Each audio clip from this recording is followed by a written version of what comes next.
thrown. The ball was laying there. They recovered it, threw a touchdown pass, and won the ball game. And the coach Saylor was really upset about that call. The captains for Pineville are John Evans, number 8, and it'll be Brian Bishop, number 53. Let's go down on the field for the toss with Frosty Davis.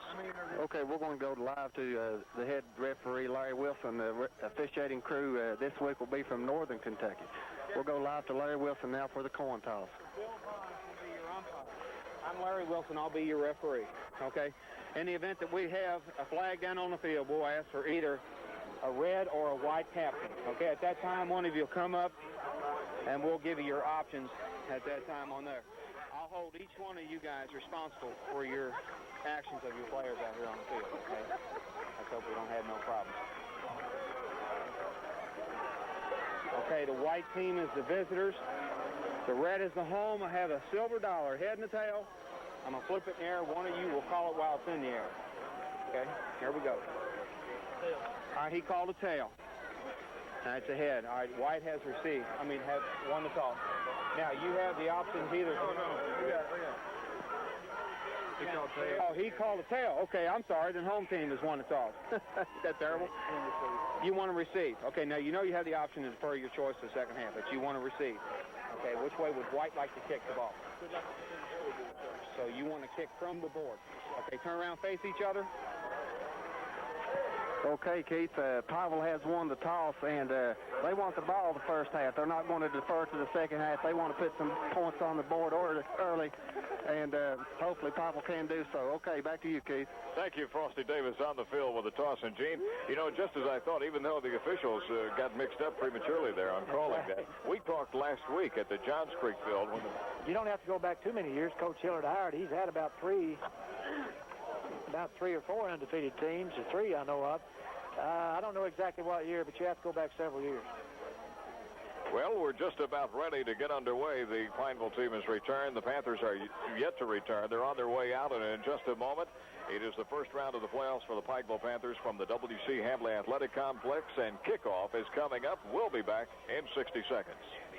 This Saturday is the grand opening of the South Mayo Trail Happy Mart, and boy, do they have a special day in store for you. Right now, you can stop by the South Mayo Trail Happy Mart and register to win some great prizes to be given away this Saturday, featuring an RCA XL 100 color TV as the grand prize. If your name is drawn as the grand prize winner, you'll receive the RCA TV, and then the folks at Happy Mart will donate to the band or music department of the school you designate on the entry form $1,000. There's no purchase necessary, but whether you're in... And excitement at Johns Creek with the Panthers and the Bearcats. Met Gene Davis. It is back tonight. This crowd is mingling around. They're starting to get on their feet, and they are expecting a very good ball game tonight. A school with 139 students. That's grades 9 through 12, and a football squad of 37 dressed here tonight. Unbelievable. Back deep for the Pikeville Panthers will be number 10, Robbie Wright, number 4, Timmy Sanders, and number 20, Chris McNamee. And as soon as we put the foot into it, this ball game will be underway, and it is definitely underway. It is a very bad kick, takes a high bounce, and Robbie Simpson, number 14, will field it. Simpson out to the 40, and he'll be corralled at the 40-yard line. It actually pushed backwards down around the 39, but I think they're going to mark it around the 41. I don't think that was an intentional onside kick, although it looked like one. It was a good one. Well, I have to agree with you. I don't think it was an intentional one, but it turned out to be a good onside. The Panthers will have good field position to start this ball game. They'll have it 1st and 10 from the 41-yard line. Matt Blair is your quarterback, a senior. In the backfield, Thornsberry along with Hackney and Doremus. And the handoff going to Greg Hackney, and he will lose about 1.5 yards, and there should have been a late hit there. No, there is a fumble, and Pineville is saying they recovered. The whistle is blown. No. It will belong to the Panthers. I think they're just fired up over the tackle. I think so, too. Of course, the late hit there, really the guy was going for the football. He tried to wrest it away there, but he couldn't do it. Looked like a mix-up in the backfield that time between Doremus and Hackney. It'll be 2nd down and 13 for the Panthers. Handing off Thornsberry up the middle. He'll get 3 of those yards back. Well, that was son play on the first play of the ball game. The linebacker on this side just... the tackle held his man up pretty good. The linebacker came there and made the stop. Well, this is something that the Panthers are not used to, and that's a important 3rd down already. It'll be 3rd down and 9 for Pikeville. Ends are tight. Matt Blair moving up under center now. On the snap, looking to hand off. Now he's going to put it in the air, looking for Robbie Wright. It's complete. Right at the 40 to the 35. He has one man to beat, and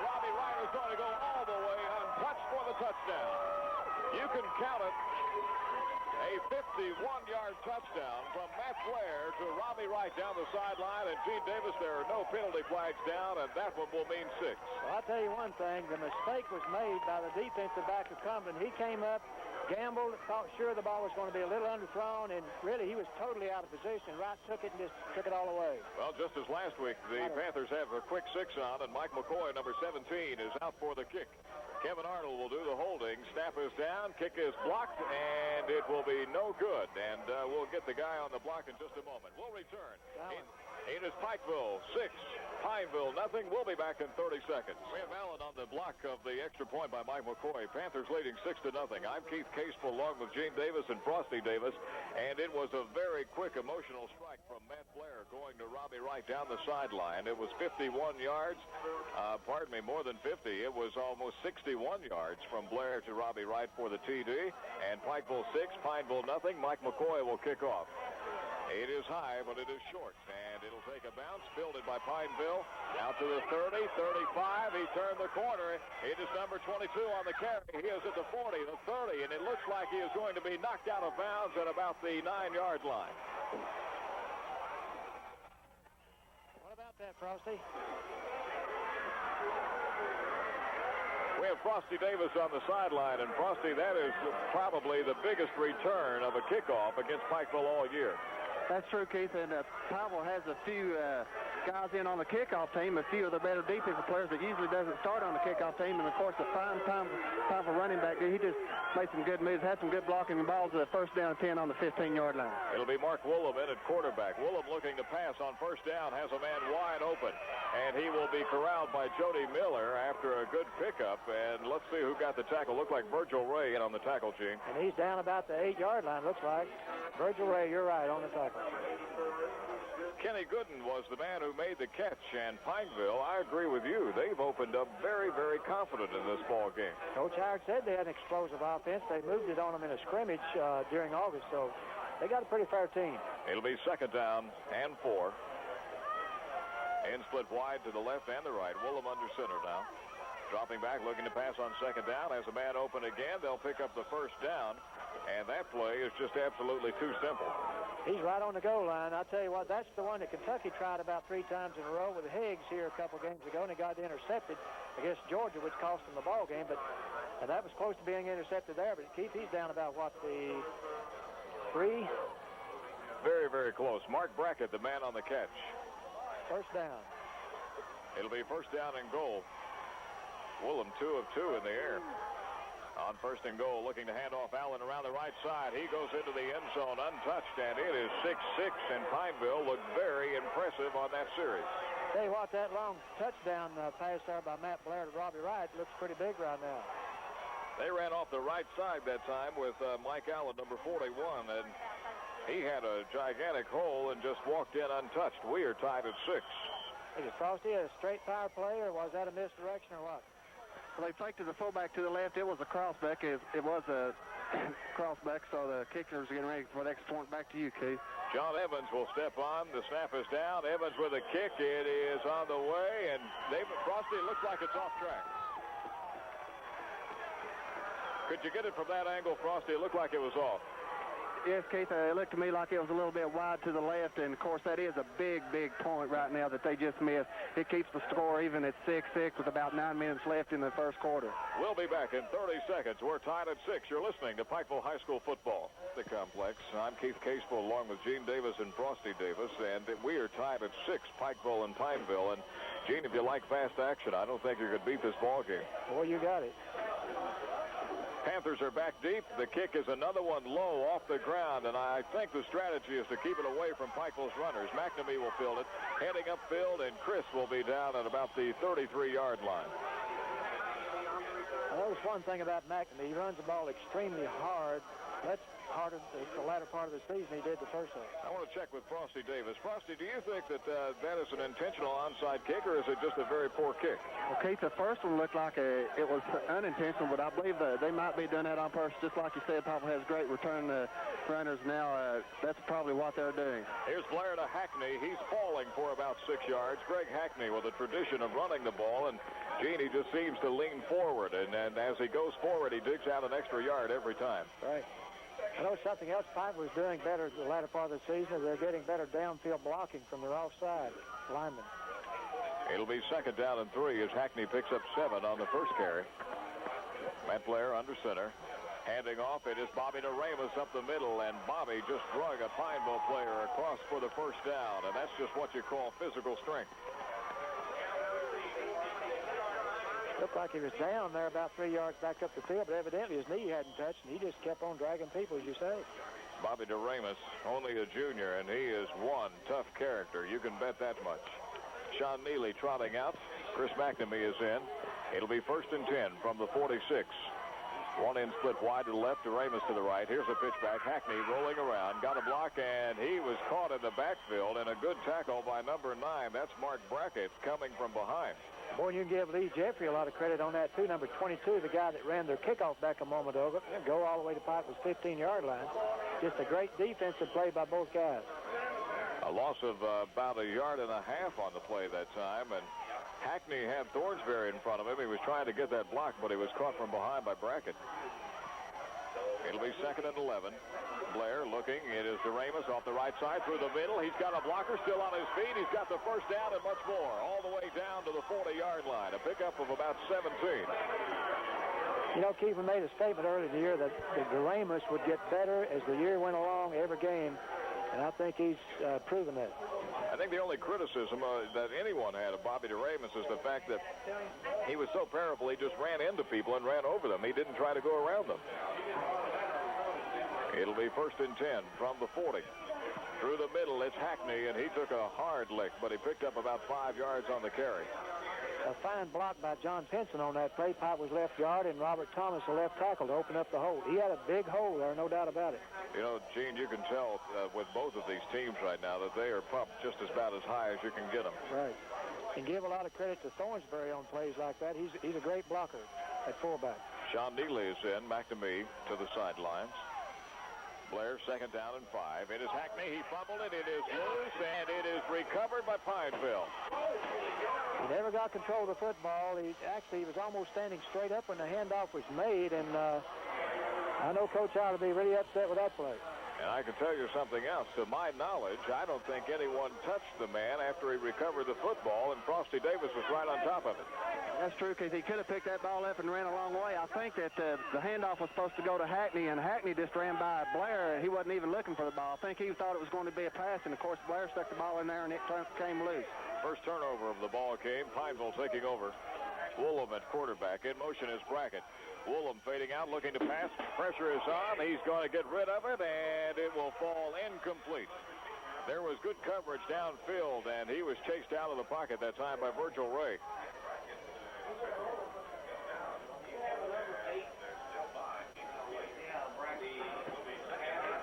Woolham, not a very mobile quarterback. Of course, he's kind of a hefty guy. His father was a great quarterback, played at Eastern Kentucky University. He's a team position now in this Pineville ball club. You can tell one thing. Pineville is going to mix it up. They're going to go run. They're going to go pass. It'll be 2nd and 10. And split wide to the right. Woolham, who looks to be rather beefy, to be honest with you, looking to pass on 2nd down. He has a man open. It is complete. Timmy Sanders will have the tackle after about a yard gain, and that pass was complete to number 22, Lee Jeffrey. Jeffrey, one of the wide receivers, and the defensive play by Tim Sanders. You know, I think what really helps, if you got a man that can move like Sanders over there, it really helps out. It'll bring up 3rd down and 7. Sanders, probably one of the quickest men on Pikeville's defense. We have 6 minutes remaining in the first quarter. We're tied at 6. Man in motion to the left, and split wide to the right. Woolham on 3rd down. Dropping back, hands off. It is Allen around the right side. He's caught at the line. DeRamus, Honaker, Neely, everybody in there, and they're going to force a 4th down situation for Pineville.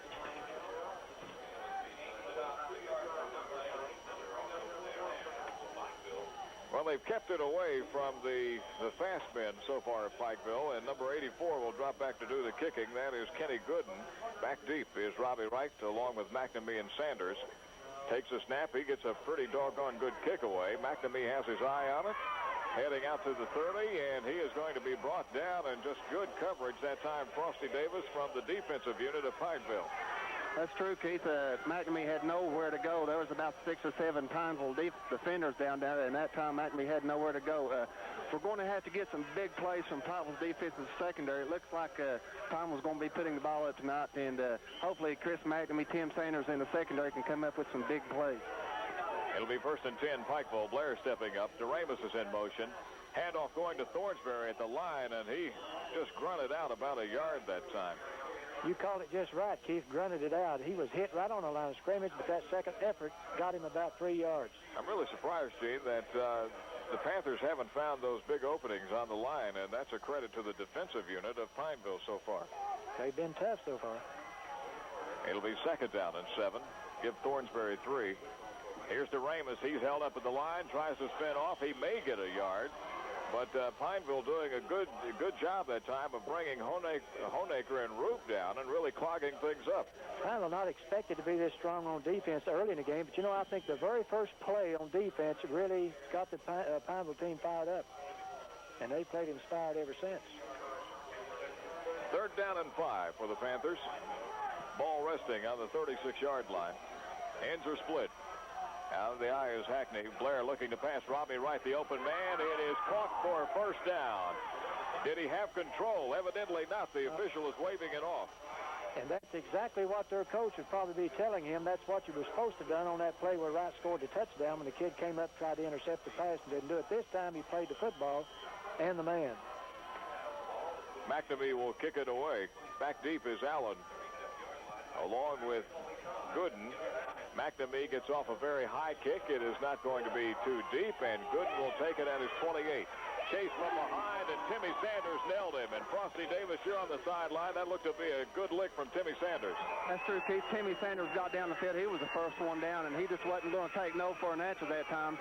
Timmy Sanders said, "You're running down my neighborhood, and I only have a dead-end street down my neighborhood." 4 minutes remaining in the first quarter. We're tied at 6 with Pineville and Pikeville. And the way they opened up, Gene, you would have thought this ball game could have been one of those with very high scoring on both ends. That's exactly right. I thought Pikeville had good punt coverage all the way around on that play. Woolham brings up his team. It'll be 1st and 10 from their own 25-yard line. Handing off Allen right side, and he'll score through for about 1.5 yards. And Timmy Honaker, I believe, tripped him up. Normally, Keith, and you've got 2 well-coached football clubs, and that's what you've got out here tonight. Coach Don Saylor of Pineville, his father used to coach at Cumbin. They're coaching Leland Saylor years ago. In fact, he coached back when I coached along in the last century. But usually when that happens, you got 2 well-coached ball clubs. The strongest team usually ends up winning. It'll be 2nd down and 6. Woolham stepping up. In motion is Kenny Gooden, number 84. Handing off Allen right side. He had a block, but a good tackle in there, and I believe Honaker got him again from underneath. They're taking turns. They're doing pretty good blocking on Pikeville's offensive line, but there's one man they're missing, Keith, on each play. You notice one time it was DeRamus, the next time Honaker. They just can't get that extra block. Timmy making a good leg tackle that time. It'll be 3rd down and 5 in Pineville. They were unable to move the football last time. Had to kick it away, facing a 3rd and 5 this time.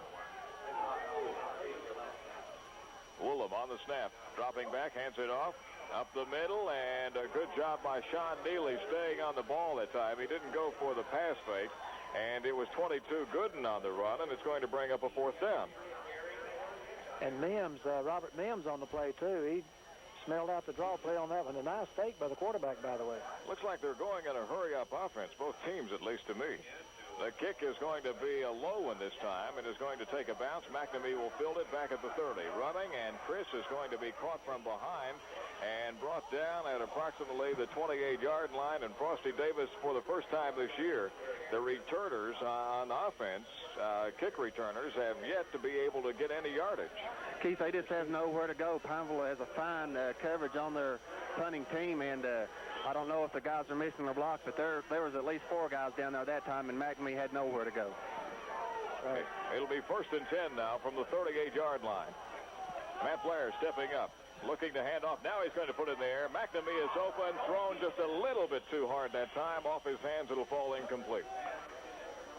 Keith, I said earlier, and I think this will hold up, that this is two well-coached ball clubs. You can see it early in the game that Pineville's well coached. They played good, smart defense, except for the first pass again, where Wright scored the touchdown.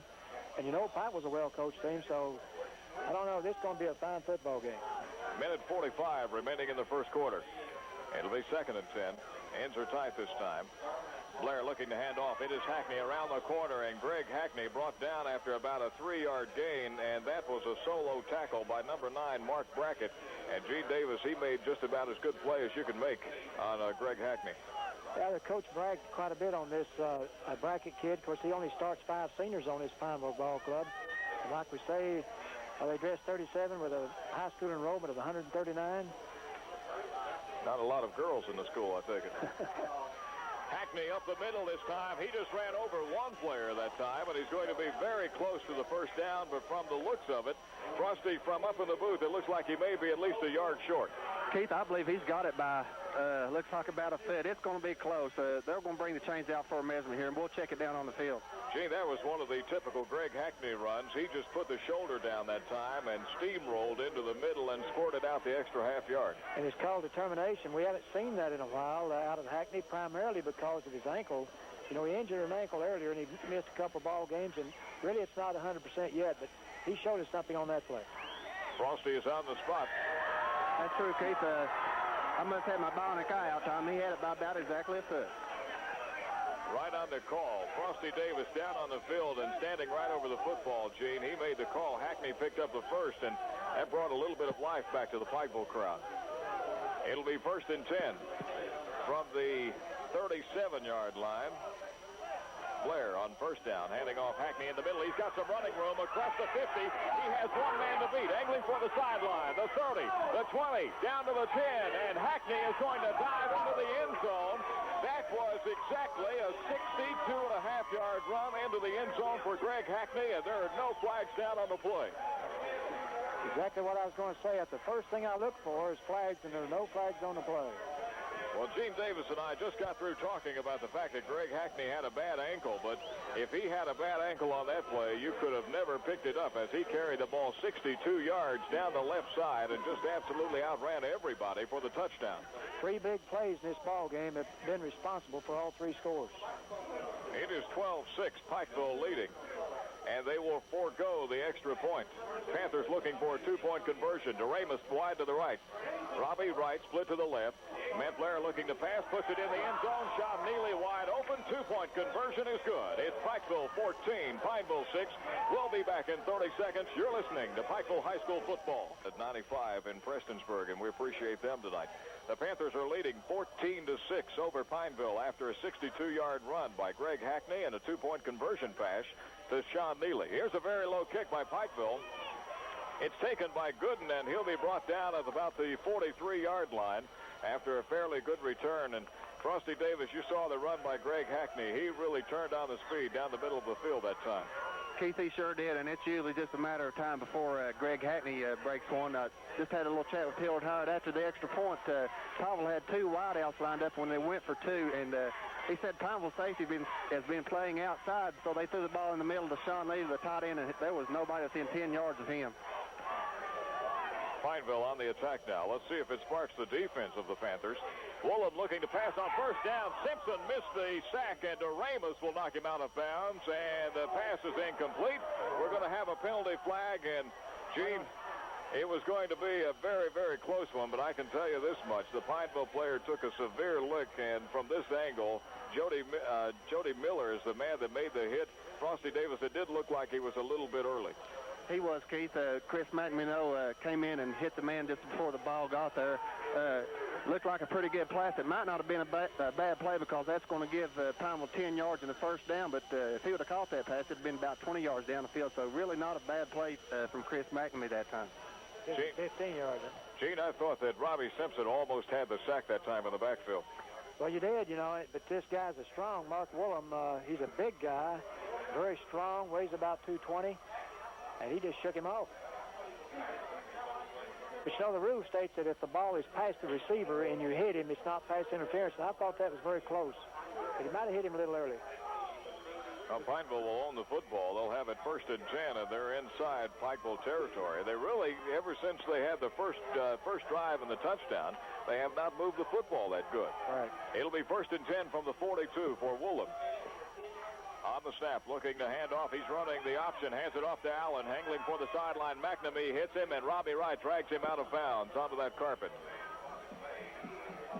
And that carpet has nothing but asphalt right under it. Keith referring to the strip along the sideline here. I thought for a minute there they were going to take our man Frosty Davis out, but I see that he still has the speed and angled out of the way, didn't you? Oh, yes, Keith, I used my great speed on that play. As you mentioned, Robbie Wright did bring him down out of bounds, and the running back slid on this astroturf. He might have a little strawberry right now. It'll be 2nd down and about a yard for first. In split wide.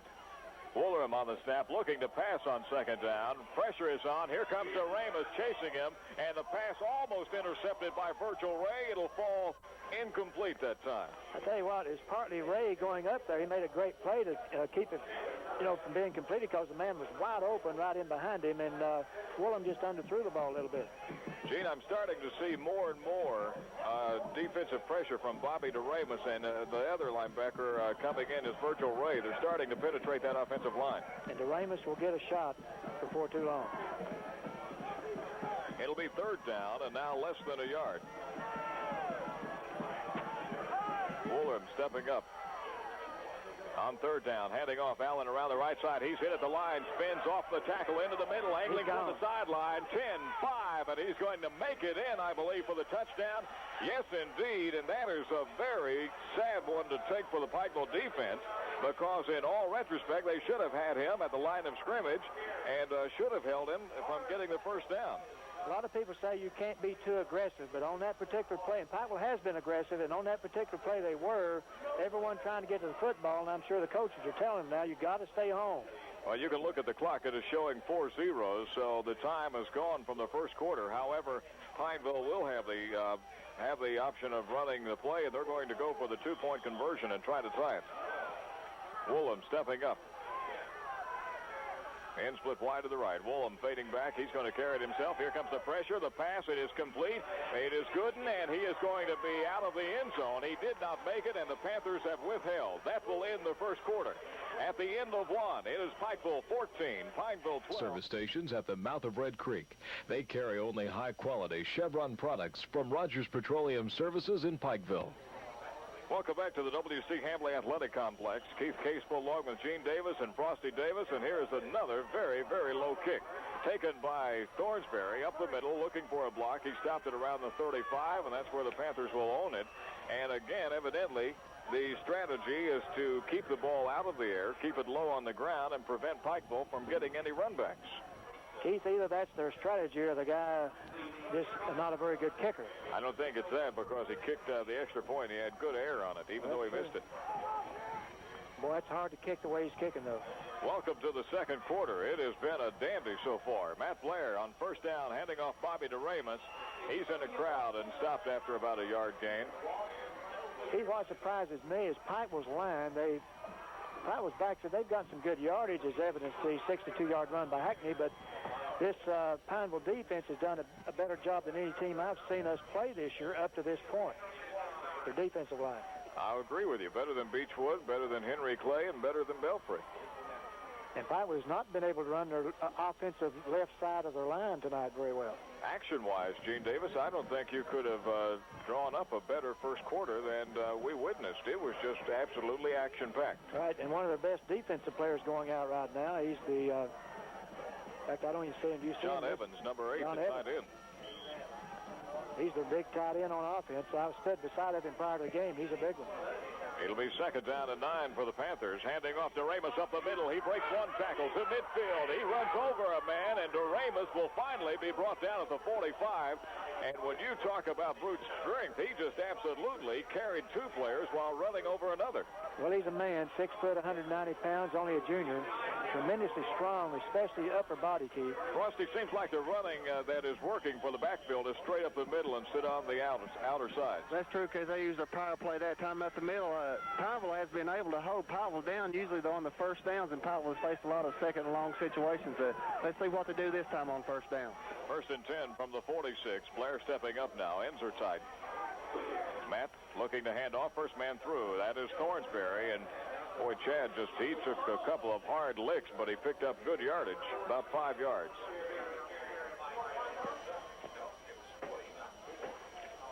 He is just a tough, gutsy runner, and anytime they give it to him up the middle, Gene, he's always going to kick out about 4 to 5 yards. Exactly right. It'll be 2nd down and 6. They give Thornsberry 4. Fullback build. Blair on 2nd down. It goes to DeRamus. He's on the outside. He's away from Allen, and Bobby DeRamus will pick up a first down as he's knocked out of bounds right in front of the Pikeville bench. Keith, where it's so tough to keep hitting DeRamus every play. You might hit him head up solid, head on one time or 2 times or 3, but he's so strong. He keeps coming at you, and eventually you're going to slacken off a little bit. It'll be 1st and 10 from the 30. As the Panthers moving the football now on offense, leading by 2, 14-12. Here's Hackney carrying the ball. He's in the middle into a crowd, but he'll get a couple of yards out of it.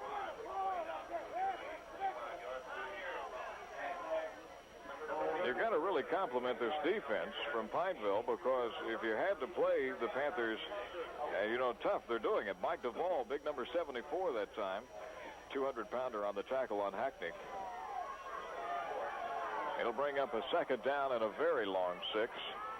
Blair handing off Hackney again up the middle, and boy, Greg Hackney stopped at the line, and the man's number I just called, 74, Mike Duvall. But right under that was number 42 for Pineville. Just a tremendous hit. Well, evidently, Frosty, we were talking about going up the middle, and the last 2 times it just didn't work. Keith, what Pineville's doing, they started out in 6-2, very, very similar to what Kentucky runs on defense. And the last couple of plays, they've moved the linebacker up on the line, so they've had 6 guys on the line of scrimmage. 3rd down and 6. Panthers going for it. Pitch out to Hackney, rolling around. He's got a blocker. Duvall missed a tackle. Hackney slicing in, and he'll be close to a first down, but there's that man again, 74, Mike Duvall, and Gene Davis. He very nearly had Hackney caught for a loss. And did you see the pursuit on that guy? He's playing a defensive tackle, number 74, and he moved like a halfback on the play. Well, they list him at 5'9" and 190 pounds, and he is really a defensive star right now for the Pineville team. 4th down and about 2.5. Robbie Wright split to the left, and Pineville just got caught by the old trick at the line, and they're offsides, and it's going to be a 5-yarder. Well, Coach Howard always goes, he'd come up to the line, he'd go on that first sound real quick, and that time they get so accustomed to doing that. Pineville came up, Blair made the count, they didn't move, and drew Pineville offside. They're talking with Matt Blair. No doubt they're going to take the 5 yards and pick up the first down, but, even though the Panthers are moving this football, I am really impressed with the defense of Pineville. Exactly right. The easiest way in the world to get a first down if it works. It'll be 1st and 10 for the Pikeville Panthers, and they're just inside the 20-yard line. Looks like it's spotted on about the 19 from this angle. Ends are tight. 1st and 10 for the Panthers. Blair looking to hand off. It is DeRamus around the outside. He's got some running room. One man to beat. Turns the corner, and DeRamus is going to be very close. Frosty, did he make it in? No, Keith, he stopped, ran out of bounds. It looks like he's got about 1.5 feet to go. You've heard of DeRamus' strength. He showed his speed that time as he went outside, and he almost got it into the end zone, but he's going to be about, they're spotting the ball right on the 1-yard line, so it'll be 1st down and go for this Pikeville offense. Gene, it seems to be Hackney and Thornsberry up the middle, and now they're switching it up and going to DeRamus around the end. DeRamus has been the workhorse on this drive. It'll be a 1st and goal situation for the Panthers. Ends are tight for Matt Blair. Looking to hand off. Bobby DeRamus around the left. Hit one man and just walked into the end zone that time. Did you believe that? Frosty Davis, that was a meeting of 2 trucks down there on the goal line. I'll tell you what, Keith, number 32, I don't have his name, but he's a right cornerback from Pineville. DeRamus, about 3 plays ago, came out to the outside and laid a vicious lick on him, and him carrying the ball that time. didn't even phase Dramus. A heck of a lick, but Dramus didn't even slow down. Well, it was Austin Craig, the man who took the lick. Craig is 5'10" and 170 pounds, and we have a flag on the play as Mike McCoy was preparing to kick the extra point, and they're pointing to the Pikeville offensive line that time. Gene Davis, I didn't see the movement. Maybe Frosty picked it up. Yes, Keith, that was partly because of the Pineville defense. They were jumping in and out like they were ready to rush, and one of the Pineville's left guards, I believe, got a little bit antsy, and he kind of raised his shoulder up, so that'll move Pikeville back 5 yards, and they'll have to kick it from the 8-yard line now. That defensive man of Pineville, Keith, was Austin Craig. He's 5'10", 170 pounds. It just bounced off to Ramus a moment ago. Well, Mike McCoy will be the man to put the kick in. He missed his only attempt in the first quarter. Arnold to hold. Snap is down. It is on the way. It is low, and Frosty, it looks good. That's true, Keith. That one was right at the middle. And Dramus, he's shown his strength on one play and his speed to play before. He must know that there's some college scouts at this game. Of course, college scouts aren't allowed to scout high school teams in person until November 1st. So this is the first game that this year that college scouts can come to a game, and he might know that. It's 21-12. We'll be back in 30 seconds. You're listening to Pikeville football. WC Hambley Athletic Complex, 21-12. Pikeville leading over Pineville. And Gene Davis, we just got the update. The Cumberland team is now leading Johns Creek 31-0. And Belfry is leading Ashland Paul Blazers 6-0. In the second quarter. Second quarter in both ball games. The kickoff taken by Gooden, number 84, and he is wrapped up. Looked like Mims wrapped him up, and here with the football is number 64 for Pikeville. He stole it away in midair, and I think they're going to give it to him on the turnover. Well, I think so, because the man was still moving, and the official had not blown the whistle, so that's absolutely legal. Frosty Davis, he took it right out of his arms. That's true, Keith. Number 64, Kenny Sampson. 55 Mims had his arms wrapped around him, and Sampson just came up and took the ball right out of his hands. So that's something that you try to teach, but you don't see that in high school too much. A lot of the college and pro teams, but that was a very smart play. The referees are having a conference now. They're going to give the ball back to Pineville. I think that's kind of a bad call. He just took it out of his hands and went on, but they're giving the ball back to Pineville now, and I'm sure Hillard Howard will be out there on the field here just shortly. Well, you can better believe it. He is already on the field after the original signal of Panther football. Now it is overruled, and Gene, they're going to give it back to Pineville. Well, the only way they could give it back to Pineville would be that the official said the whistle had blown or he was in the grasp. But I don't know. Well, you can hear the boos right now from the Pikeville side, and they don't understand the call. Pineville celebrating, and rightfully so, because had the Panthers come up with that football, that could have been the big break that put Pineville down severely in this ball game. I'll guarantee you one thing. I don't blame Coach Howard. I would be upset on that play, too, because I didn't of course, we can't hear the whistles up here, but that's the only way that they could call that play back. At the whistle blown, but he sure didn't look like he stopped to me. We'll be checking with Frosty Davis momentarily and find out the official call on that play. Meanwhile, Pineville will have it 1st and 10 from their 29. Woolram handing off. It is Evans. He's wrapped up by Simpson, and now he's drilled out of bounds after about a 2-yard gain. Frosty, did you get a clarification of what that call actually was? Well, Keith, I still don't understand the call, but of course, you can have the man in the grass, but only the whistle can stop the play, and the only time the whistle was blown on that play was after they tackled Kenny Simpson after he had ran the ball 20 yards. I think that's just going to only fire this Pikeville defense up. Well, there you have it, Gene. They felt that he was in the grasp and that the play was dead. Evidently, an official said he blew the whistle. It must have been. There's a 2-yard gain on the play for Evans that time. Woolridge looking to pass now. Woolram, their pressure is on, and he throws this one out of bounds, and there wasn't anyone that time. The only man in the area was number 73, and that's Joe Mingy, and I'm sure he wasn't a receiver. He's a tackle. Exactly. He wasn't even looking for that football. Of course, he was thrown up close to the line of scrimmage, which would have made that legal for him to be in that area, but pretty close. Again, the scores that we have passed along to us: Cumberland leading Johns Creek 31-0, Belfry over Ashland Paul Blazers 6-0, and I want to take a quick moment to say Joey Wallace, Joey McCoy, and Brian Krieger. We have the 3 best engineers in East Kentucky working the ball game tonight.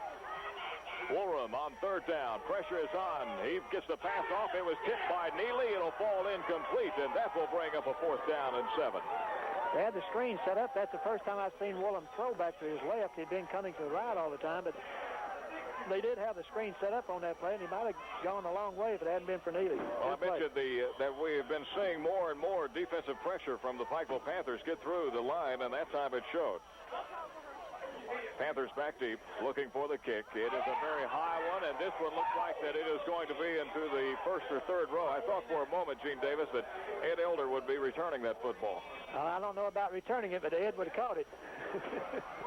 He was ready for it. It was not that good of a kick, and the Panthers will own the football in good field position. Boy, terrible kick. You know, the guy's a good punter, but boy, he shanked that one. Shades of Jay Tesser. Let's go down to Frosty Davis for a moment. Keith, the last two passes Pineville was on were both screen passes. The reason you didn't see anybody on the first one was because Bobby Doremus knocked the running back Allen on his back. He was the only one around was Doremus. Here's Matt Blair on a quarterback keeper around the left side, and Blair just took a lick into the Pikeville line and rolling on that AstroTurf, which Gene mentioned is just padded by concrete on the bottom, and Blair will pick up good yardage that time. Blair's a tough kid, there's no doubt about it, but I kind of hold my breath every time I see him run the football because, you know, Matt Blair is an integral part of this football team and a very important cog in the machine. You had better believe it. But, you know, when you take the attitude like Matt has, generally you don't get injuries when you're not afraid to tuck the ball and run. I'll guarantee he's not afraid. It'll be 2nd and 3. Blair looking to hand off on the reverse. Robbie Wright, he has some running room, angling for the sideline, trying to beat his man. He'll pick up a first down as he's brought out of bounds. Well, that's what you call confidence and speed because Blair, Robbie Wright, instead of cutting in that time, just decided to outrun his man to the yard marker, and he knew he had enough speed to make it. And the play was set up beautifully. They were ready for that one. The Pikeville team was ready for it, rather. It'll be 1st and 10 for the Panthers. Football about at the 32-yard line. Blair handing off Hackney, going to the middle, still on his feet, and Greg Hackney took a low block that time by Allen to bring him down, but he picked up about 8 yards on the play.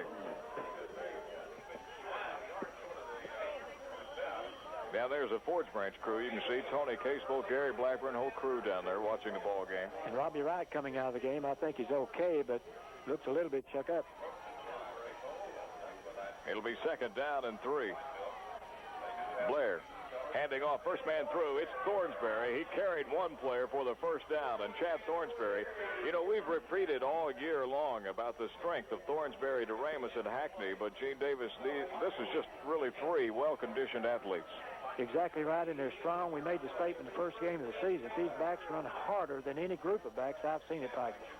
6 minutes, 30 seconds remaining in the first half of play. Pikeville leading this ball game 21-12, but don't kid yourself. It has been one fine football game.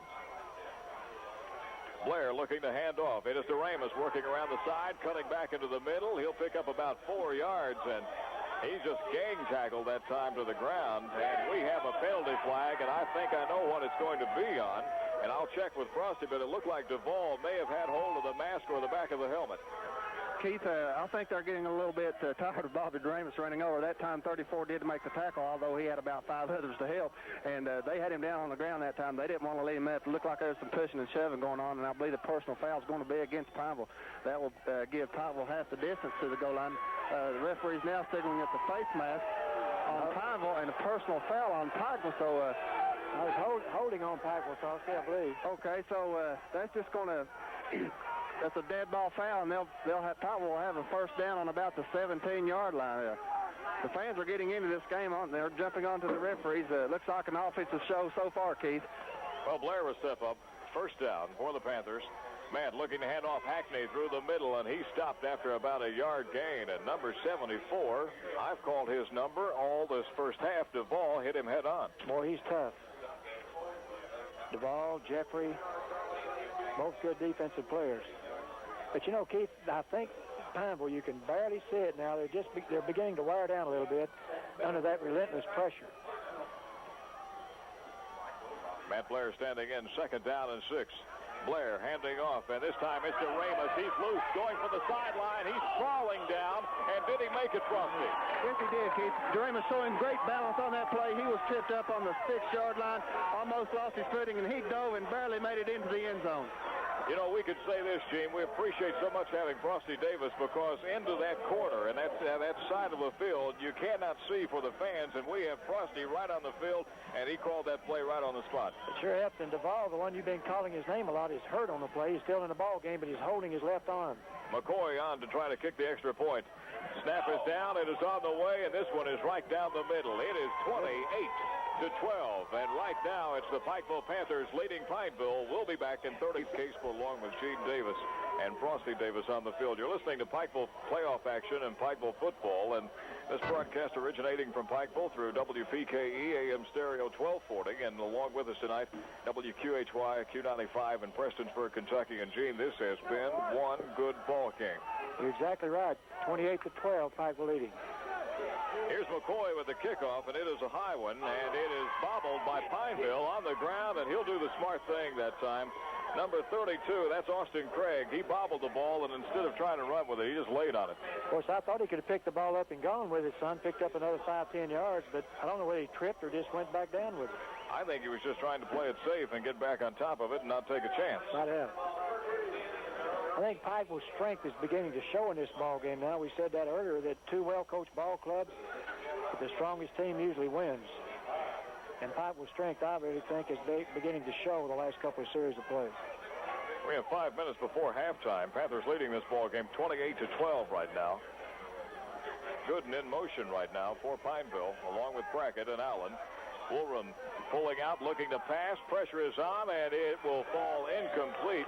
And it was intended that time for number 22. That is Lee Jeffrey, the wingback. He's 5'10", 147 pounds. And, you know, the quarterback for Pineville, and I haven't mentioned this tonight, Woolram, but he has been very, very comfortable and confident back there in the pocket. He really hasn't rushed anything. Keith, if you'll notice, he's got all kinds of confidence. He doesn't have the mobility, but listen, he's got good techniques. That he does. Frosty. Keith Woolham, his older brother started 2 years at Eastern, and his father played at UK, so I'd say he's got a lot of confidence. Right now, Pineville mixing it up, and I'll have to go back for what kind of formation that was, but the pass falls incomplete, and Frosty Davis, they're throwing all kinds of, if I'm going to call it, I'm going to say junk offense right now at the Panther defense. That's true, Keith, but right now there's no question what Pineville wants to do. They're going to put the ball up in there. The last two plays, they've had three guys split to the left, their widest receiver up on the line of scrimmage, and had two in the slot, and also had a wide receiver to the right. So they're spreading things out right now, and of course they're going to put the ball up in the air. It's 3rd down and 10, and for the first time tonight, you may see a little pressure on Pineville. They seem to be hurrying things up a little bit. Woolham on 3rd and 10, dropping back. He's looking to pass, rolling out to the right side. Here's pressure on. He's caught in the backfield, and he's going to be sacked. Number 51 got him that time, and they've really been so close all night, Frosty Davis, but that time you knew it was going to happen. Keith, it was just a matter of time before the Pineville defense had a sack, and number 51, Webster, Mickey Webster, he's been coming on the last 3 or 4 ball games and playing some fine defense, and he just didn't let Woolham outside that time and dropped him back for a sack. It'll be a deep kick for Kenny Gooden, number 84. Snap is good. Gooden's foot into it. It is short. And off to the left, but it's going to take a Pineville bounce. Out to around the 46, 47. They'll down it at the 48, and the Panthers will take over. And, Gene, you mentioned that the power of the Panthers were showing. That time, I really felt like, with the score 28-12, maybe the Pineville team feeling the pressure that if they don't do something, they could be out of it. I think you're right, and they showed it there trying to throw the ball on every play. Woolham, as we say, he's got excellent techniques, but he doesn't have the mobility. Panthers. Webster made a great play on that. That he did. Pikeville 1st and 10. It is Hackney, first man through, and Gregg will reel off about 3 yards. He's kind of just loafing out. Woolham was just kind of loafing out on that, trying to get the pass off. And as you mentioned, his mobility not that good, and Mickey Webster just wrapped him up. And, you know, he had gotten away from guys by stepping back inside earlier on several plays, but that time he didn't fool Webster. He had gotten away from the rush several times prior to that. It'll be 2nd down and 7. Blair on 2nd down. DeRamus around the corner, turns the corner, runs over one man. He'll be down close to the 41-yard line, about a 5-yard pickup. And right now, the pattern seems to be Thornsberry, Hackney up the middle, Bobby DeRamus around the end. And Frosty might agree with us down there, but Austin Craig at that time, he didn't want to hit him up a little high. He got him real low, didn't he, Frost? That's true, and that's about the only way you can bring Bobby DeRamus down. I'll tell you something y'all probably are not aware of, and it's too bad that you're not. It's getting very cold down here on the sidelines, and of course, about the only thing out here hot right now is this Pikeville offense. They've got their game down now, and they are moving the football. There's been a timeout called on the field, Keith. I believe Pikeville has called the timeout. We'll step out. You're listening to Play Well. You know, just totally dominating this ball game in the 2nd quarter at what has been a very close, rough and tough ball game. Allen will take the kickoff from Mike McCoy. It is a good one, and Allen circling around. He's got a few blockers heading for the sideline. Still digging. He's all the way out to about the 40-yard line. And Frosty Davis, you were down there. Gene and I were talking. That was not a planned two-point conversion. It looked like a bad snap from the press box. Keith, it was a bad snap, and of course it's not planned, but it is planned. If you get a bad snap, Arnold had the ball down on the tee, and Mike McCoy, he could have kicked the ball. Evidently he didn't like the hold, and I'll tell you something questionable on that play. Arnold, of course, has one knee on the ground, and the Pineville player came by and had him with the knee on the ground. He could have caught him down, but he got up and did the right thing, found the open man in the end zone. Well, let's see how Pineville reacts to what has happened here. They have it 1st and 10 on the 35. Woolham with the snap, looking to pass on first down, rolling out. He's going to put it up deep. Gooden will stop and make the catch. Jody Miller tries to knock him out, and finally is knocked out by number 20, Chris McNamee. And I think Miller just absolutely overran the football that time. That's right. He got twisted up. You know, I didn't think Woolham could throw that. You know, he can't throw long. Now, they say he's a good thrower, but he was trying to throw to his man, was it Jeffrey, deep on the play, but actually it's thrown short, I thought. It'll be a first down all the way to the 37 for the Pikeville Panthers. For Pineville. Woolham under center with an end split wide to the left now. Looking to hand off. He's going to have it up the middle and carrying the football. Ripped away that time, but only after the tackle. It was number 22 on the carry, and that is Lee Jeffrey, the wingback, and he'll pick up decent yardage, about 5 yards on the carry. And John Evans missed a block on that play, or he'd have gone 20 more yards. 2 minutes remaining in the first half. Pikeville 36, Pineville 12. And now Pineville looking to do some damage, hopefully, on offense. They're trying to move the ball. Here's a pitch out. It is a bad one. It'll go out of bounds right in front of the Pikeville bench, and that's where they'll mark it. It was a mix-up between Allen that time and Woolham in the backfield. There's a bad pitch by Woolham. I don't even know where that play was designed to be that. Woolham faked the handoff and was trying to hit Allen outside, but a very poor pitch out. You know, I really think he got a glimpse of number 34, Hackney, that time penetrating, and had he made a good pitch, Hackney might have picked that off in midair. Good point. Might have been. It'll be 3rd down and 14, and that's a break for the Pikeville Panthers, as it looked like Pineville had gained some momentum. A big 3rd down. Woolham dropping back, rolling out to the left side. Now here comes the pressure. They're after him. It looks to be Mims, and he got a hold of his arm to deflect the pass, and it'll bring up 4th down. I believe that was Mims, wasn't it? That was Webster, 51. Webster. You're right, pardon me. Mickey Webster, 51. And he actually caused the bad pass on the play. He had over Woolham's shoulder as he released the football. So Webster really put the pressure. You know, we said several times, Webster, a big kid, he's only a sophomore, and he's really come along fine this year. It'll be a 4th down situation. Gene Davis and I believe Pineville will go for it on 4th down and 14. No doubt about it. Down 36-12. They just about have to.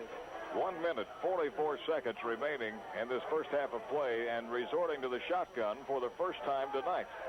And there is 3 receivers in motion. Here comes the pressure on. It is complete, and it is going to be Mims this time, number 55. I got that number. They looked like a rodeo on that play. Tim Simpson made the catch, and Mims really penetrated quickly that time. And Frosty, good defensive pressure from Pikeville that time on the short pass. That's true, Keith. And Pikeville now using Greg Hackney at a linebacker position. Of course, they haven't played defense all year long. Of course, it's the playoffs now. Pikeville's not going to hold anything back.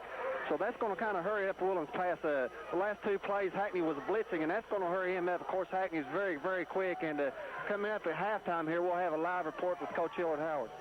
Thank you, Frosty Davis on the field. Here's Matt Blair on first down. He's going to put it up looking for Robbie Wright, and I believe he has him right. If he can stay on his feet, he has it at the 10, the 5, and he is in for the touchdown, and this place is going wild. You can see the players flipping and the fans, and Gene Davis, how Robbie Wright kept his balance that time on his feet, I have no idea. One of the Pineville players trying to say his knee touched the ground, but it definitely didn't. And everybody in the house expected him to go down, and then when he kept his feet, that's what brought the great response you heard. He was stumbling at the 20, the 15, and the 10, and finally gathered it in for the touchdown, and just an unbelievable play by Robbie Wright, and a heck of a pass from Matt Blair, and the kick by Mike McCoy is on the way, and they say no good. So the extra point will fail. It is Pikeville 42, Pineville 12. We'll return. It's an emotional play or an exciting play. I would have to call that the absolute, Gene Davis, play of the year as far as emotion is concerned, because you could actually see the Pikeville fans begging Robbie Wright to stay on his feet. I think they helped him. I think the crowd helped him get up and go, and I think most of them expected him to go down. That's why the great surprise of it. Heck of a play. Mike McCoy with a kick. It is a line drive off the hands that time of number 84.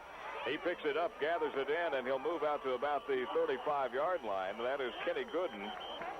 And Kenny Gooden had trouble controlling it, but finally gathered it in. And when you play on emotion, and I think the Panthers do, that pass by Matt Blair, they took it first down and 10 with a minute and 30 seconds left, and instead of playing it conservative, they go for the long bomb. Keith, you kept saying Gooden on the play, and I thought there's bound to be more than one Gooden on the field. And I looked down, and they do. They have 4 Goodens on this squad. Well, I'd say they'd try to tell you they have more than just 4 Goodens. Uh-oh, that's a good one. That's a good one. That's a good one. I go along with that. It's first and 10. Woolham back to pass. He's looking deep now. Fires it up. He's got a man. It's just overthrown. And now Gene Davis, there's the play you were talking about. Brackett, the ball had already gone by Brackett, hit the ground, and then he was tasted a little bit of the Panther jersey from Timmy Sanders.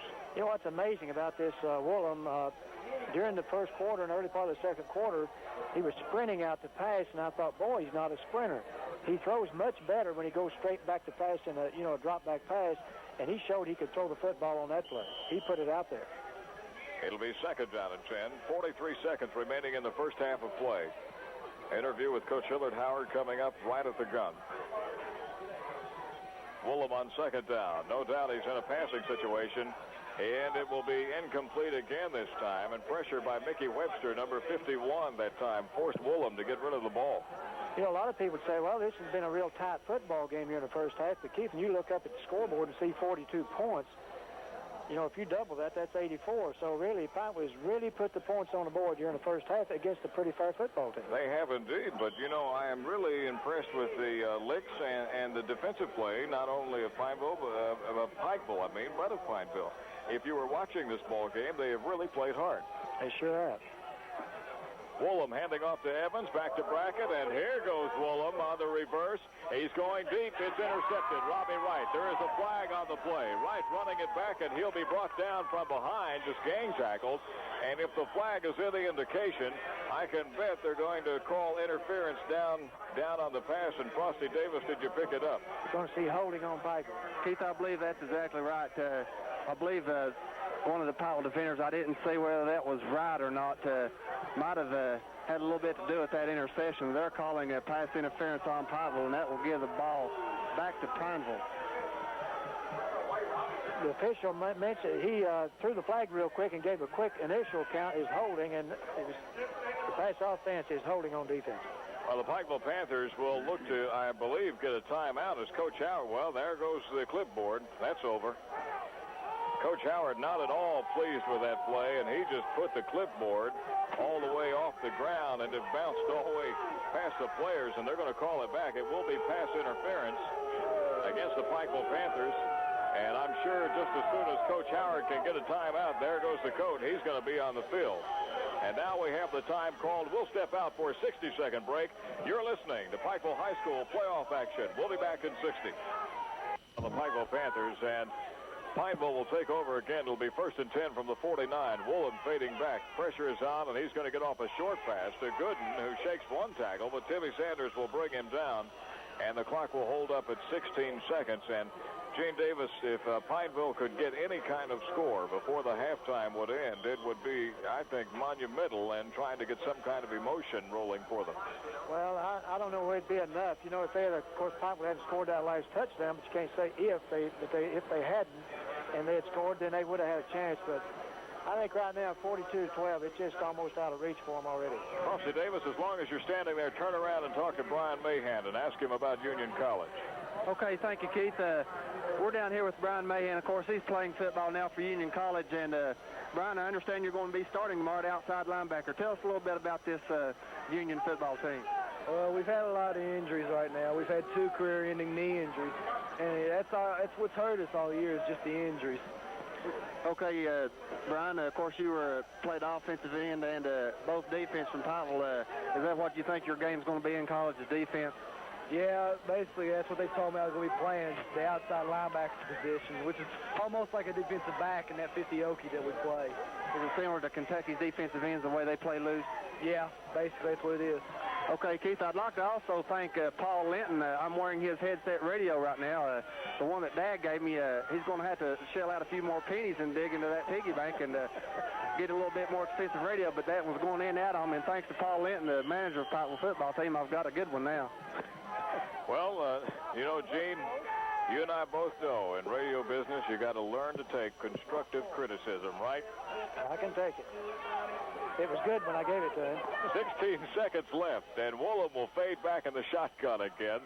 He takes a snap. This was what you call one of the Hail Marys across the middle, and it goes right through the arms that time of number 8, John Evans, and that looked to be a pretty doggone good pass. I'll tell you what, Keith, even though they're not being too successful in their passing, this guy, Woolham, he impresses me more as the game goes on. He's a very, very confident player. I don't think he's really not scared out of the pocket. You can say that much. Right. 10 seconds left. Woolham again in the shotgun. 3 ends to the left, 1 split to the right, and here comes the pressure by the Panthers. DeRamus getting in, and Woolham is going to be sacked. 51. Mickey Webster, first man that got it. Webster and DeRamus finished him off. Now, Pineville will call for a timeout, and they get it with 2 seconds left. And I'm sure Woolham, who was standing his ground that time, but Webster just put on the speed on him. Did you notice, even though he took a heck of a lift there, he was down by about 3 Pikeville players, he still had presence of mind to just look up and calmly call a timeout with 2 seconds left. You know, you can always look at an athlete who maybe might not have blinding speed, but if they have the smarts, then you can tell that Woolham does. He really makes the best of what speed he has as he's falling back into the pocket. He doesn't get pressured. He doesn't get rushed. He stands his ground. He's doing a fine job right now. You got to give credit to the defensive secondary of Pikeville because they're playing some pretty good defense. That's right. Of course, as Frosty pointed out earlier, he comes from a quarterback family. His father a quarterback, his uncle a quarterback, so he's got the smarts. We'll remind you, we'll go to Frosty Davis on the field and try to get an on-the-spot interview with Coach Hillard Howard, who has shed the coat, the clipboard, and I don't know, he may come out wearing short pants in the second half. You know how he gets heated up. He's ready. Woolham will fade back for the shotgun. 2 seconds left. This will be the last play of the half, regardless. On the snap, here comes the pressure. He puts it up. It is going to be short, and it was almost picked off by the Pikeville Panthers. It will fall incomplete. And if we can, quickly, let's get down. Of course, he's got the horses to do it with. Got a good passer, good speed, a lot of power. Mike McCoy will put the foot into it, and this ball game will be underway for the second half. Angling down, and it looks like Austin Craig will take the ball on about the 15. Craig looking for blockers. He ran right into some defenders that time of Pikeville, led by Jody Miller. And it looks as if, though, Pineville will own the football about the 29. The officials have made some real close calls in the first half, and then they've let some late hits go. As we noticed on that play, they were still rooster fighting out there. Seemed like 5 seconds after the whistle blew. Both teams. We'll see if there's any changes for Pineville in the second half. Woolham will be out at quarterback again. Try to find what kind of strategy they'll open the third quarter with. Handing off on first down. It's Allen going around the left side. He breaks 1 tackle, still on his feet, heading for the sideline. Sanders will pull him out. He's down at about the 46, and talking about Allen and the fact that his presence hasn't been felt tonight, and they open up with him on the first play, and he scampers 20 yards. And that's the play they tried late in the second quarter, Keith, near the press box here, and you made the comment that Hackney forced him to pitch the ball a little bit deep, and they didn't get anything out of it. At that time, they ran it perfectly. Allen with a good gain. It is first down and 10 from the 46. Mims hustling off the field. Looking for the pitch back. It is Allen rolling again. Here's Sanders on him. One-on-one tackle, and they're going to call Timmy Sanders that time for the face mask. And Frosty had an angle at it. Did he catch him? Yes, he did, Keith. Sanders using his speed, but that time he only had to grab onto his face mask. Allen also has some speed. Coming into this game, he was tied for the state scoring lead with 144 points this year, so he can run. And looks like they're going to him early in the first half with the option play.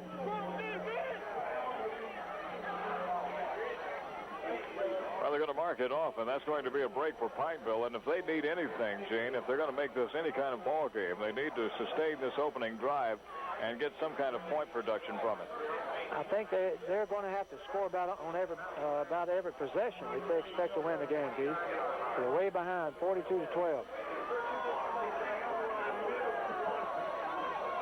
Woolham stepping up. Hands are split wide to the left this time. And they're looking for the handoff straight up the middle, and it'll go for about 1.5 yards. Number 42, Tim Simpson, on the carry. He may squeeze out a little bit more than that. I think they're going to mark it about a 3-yard gain. It's one of the rare times that Simpson has carried the ball tonight. He carried it a couple times in the first quarter, but I don't remember him carrying it at all in the second quarter. Because they threw the ball about every play there. Yeah, not a lot of success on the ground, but I think they really abandoned their running game rather quickly. In motion is Gooden, number 84, Kenny Gooden. Woolham handing off Allen, and boy, he is just swamped, and the first man to get there, 65, Virgil Ray wrapped him up. Right on the play by Virgil Ray. He was there all right, and you know, Allen didn't have a chance. He wasn't going to run the ball. You could tell he was setting up. It's an old halfback pass play, they call it, but Virgil Ray interrupted it. Well, that'll be a loss of about 7 yards on the play, and it'll bring up a 3rd down and about 16. Virgil Ray, you and I have talked all year that he may be one player that is just super, that has been overlooked all year. That's right. You're seeing Matt Blair unusual going in to play defense on this play.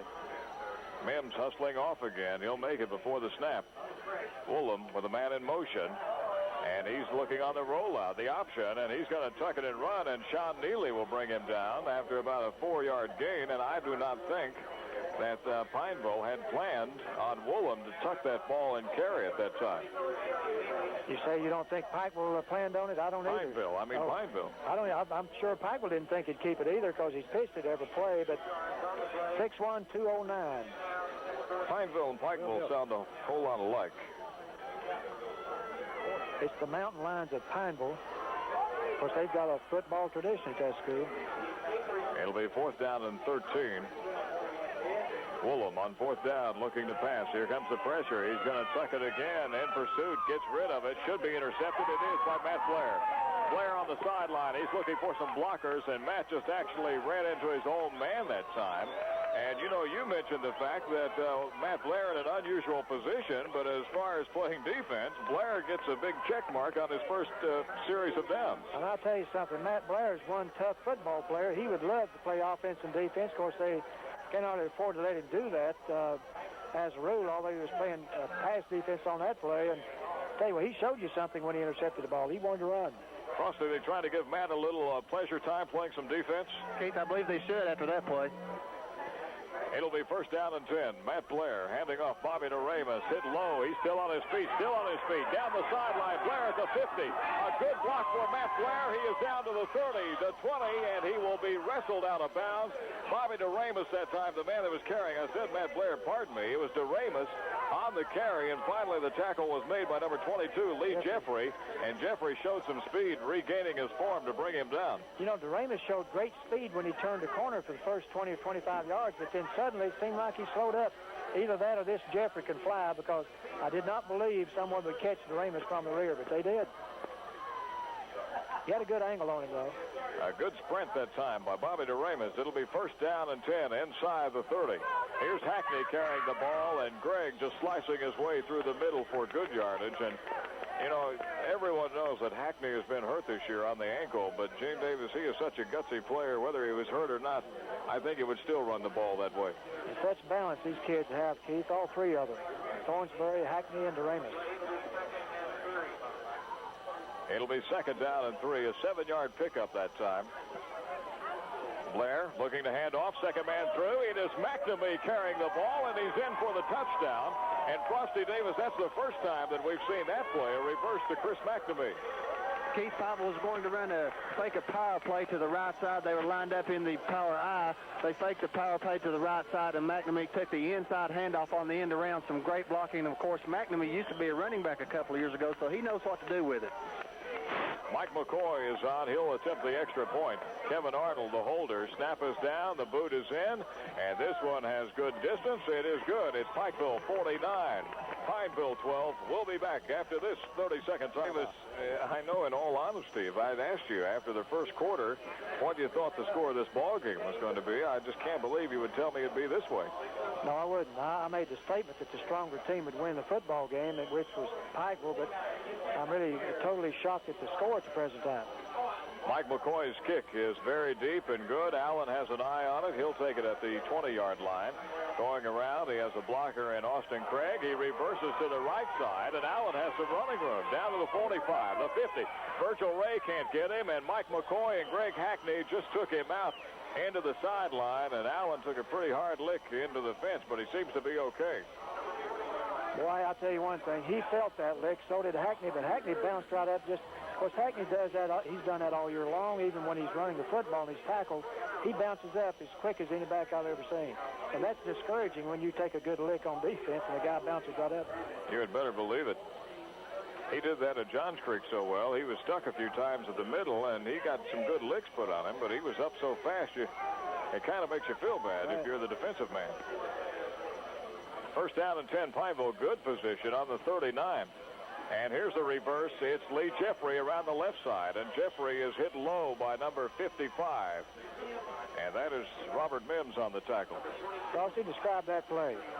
Okay, that was a counter play. Pineville has used that a few times now. What they do, they fake their fullback to the right side, and the wingback, which is lined up right on the outside shoulder of the right end, comes back and takes the inside handoff. It's almost a reverse, and Pineville does like that play. They picked up good yardage that time.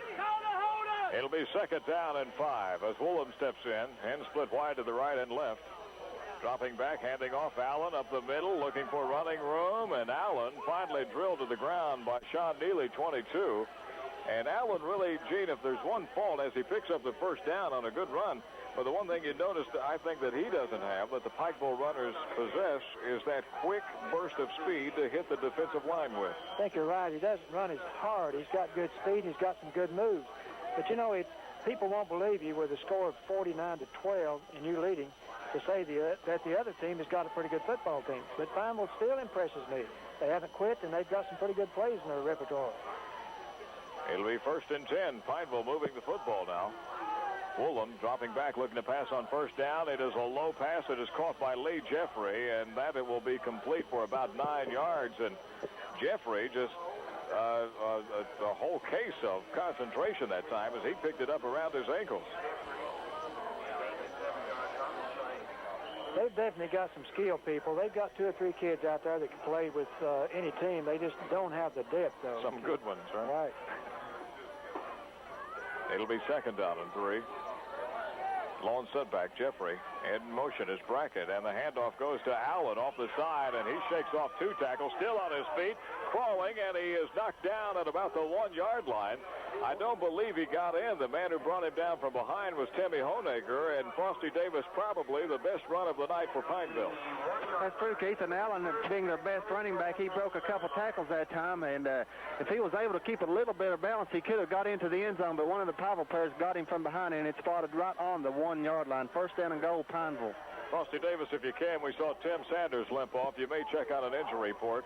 Pineville first and goal. Brackett in motion. Handoff goes to Allen around the right side, and he's stacked up at the line of... Whoa, he must have got in because we see the touchdown sign. Allen drug in that time as Timmy Honaker hit him, but evidently he forced his way into the end zone, Gene Davis, for the touchdown. It looked like he was short. Frosty's right on the play. I didn't see it from here. Keith, he did get in that time. Of course, he ran into big Tim Honaker, and Honaker was able to hold him up for a while but couldn't get any help. And Allen spun off him, and he did get in that time. But I believe Pineville was going to go for 2. Of course, they don't have any choice at this point. I'd like to make one comment. I don't think Timmy Honaker should need any help. That's a good comment. Going for the 2-point conversion, there's a mix-up in the backfield, and how Woolham got away from that, I have no idea. Virgil Ray had him for a sack. He did get away, but it looked to be that he was brought down by Mickey Webster from behind, so the 2-point conversion will fail. The score, Pikeville 49, Pineville 18. We'll be back in 30 seconds. Well, the Pineville Mountain Lions successful on their attempt for the touchdown, but they did not get the 2-point conversion. It is 49-18 right now. Pikeville leading Pineville, but still, Jane, you know, we talked all night that this is a pretty doggone good team, and they showed it that time by sustaining that drive. And really for Mark Allen, he finally on that drive showed me some of the credentials that he's earned this season. And Pikeville has a good defensive team. They've shown that all year, and I think you're right, Keith. They've impressed me. It's unusual to be down that far, the other team 49 points, and you still be able to move the ball that way. Boy, here's one of those low kicks, and it's taking some weird bounces. And finally, McNamee is going to pick it up all the way back to the 10. Slices through the middle, and they missed a face mask that time as McNamee gets it out to the 25. And now you can see a face mask on the ground, too. They missed a couple on that play. And I think, Frosty Davis, you were standing there. I called 2 face masks on the play, but the official didn't get either one.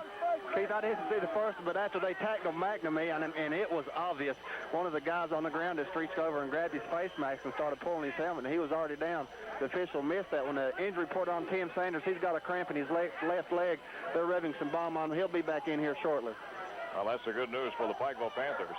Blair on first down, handing off first man through, and that's Chad Thornsberry. He'll pick up about 1.5 yards on the carry. I really felt like they missed a couple of face masks on Chris McNamee that time, and Chris coming off the field looked to be a little bit upset over it, Gene. Yeah, I'll let you and Frost. You guys have got the good eyes. I didn't pick that out on the play, but I did the one on the ground. I think I saw it. It'll be second down, 8 yards. Blair handing off. Hackney following the block of Chad Thornsberry, and he's going to pick up about 5 yards on the play. And Thornsberry really, you know, you can say so much about him running the football, but if you see him leading that block for Greg Hackney through the middle, he means a whole lot to this team. And Keith, probably not 5 people out of 100 from the stands actually watch that block of Thornsberry when Hackney or Duramus runs the ball, but he's done a tremendous job of blocking all year. It'll be third down and less than 1 yard. And they caught Pineville offsides. Flags were late, and, you know, I'll be honest with you. Number 54 is the man that jumped offsides, Gene, and had he not thrown a commotion and admitted to himself, it's Britt Napier, the man who was offsides. And, Frosty, I felt like if Napier had played it cool and just stood still, I don't think there had been a flag. Keith, you're exactly right. Although he did, almost 2 players jumped off sides. I believe Pikeville's got that play down pat. They came up when they had short yardage, and they sometimes they don't even call a play. They just go up there, and if they can't draw the team off sides, they'll go ahead and call timeout. I thought he gave it away, Gene. I did too. It'll be first and 10. Blair looking for the pitch back. It's Hackney around the right side, cutting back into the middle, and Gregg is down to the 49-yard line. And now we'll get a flag. They're going to call a late hit, and it's going to be on 84, pardon me, that is Kenny Gooden, I believe. 84, yes it is. Kenny Gooden, 84. You said a late hit, and it was also a very late flag. The official went running towards the play, and he didn't reach back to get it until you heard an uproar, and then he threw the flag. But it was a late hit. Well, I think if you could call the thing right now for Pineville, after a physical first quarter, Jane, I think it would be frustration because the second quarter totally belonged to Pikeville, and as you and I mentioned, it wasn't a dominating offense that moved the ball 90 yards for a touchdown. They were all big plays. Exactly right. Well, they tack on the penalty, and Pikeville will own the ball first and 10 from the 35. Blair looking to pass on first down. He's got McNamee deep, and it is complete. Forget it. Touchdown. Chris McNamee. And just as soon as Chris split the middle, you knew right away that Matt Blair would hit him with a pass, and that ball will go 35 yards for a touchdown. And I do not believe that I have ever this year seen Matt Blair and his receivers on such a fine timing pattern.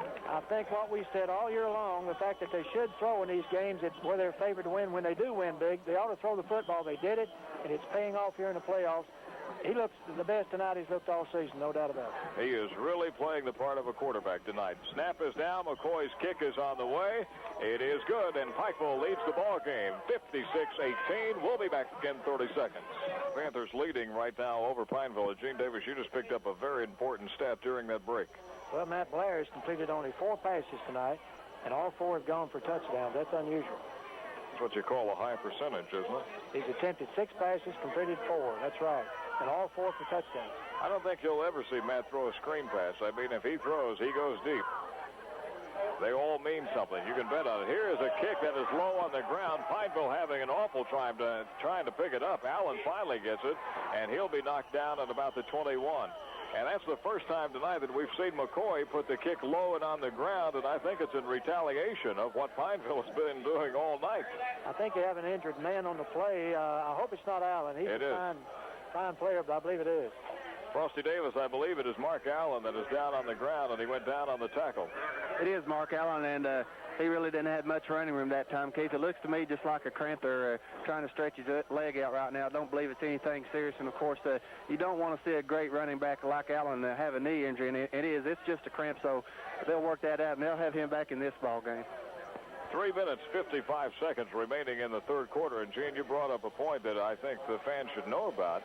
The Panthers could be well on their way to their highest output as far as scoring goes this year. 56-18 right now the score.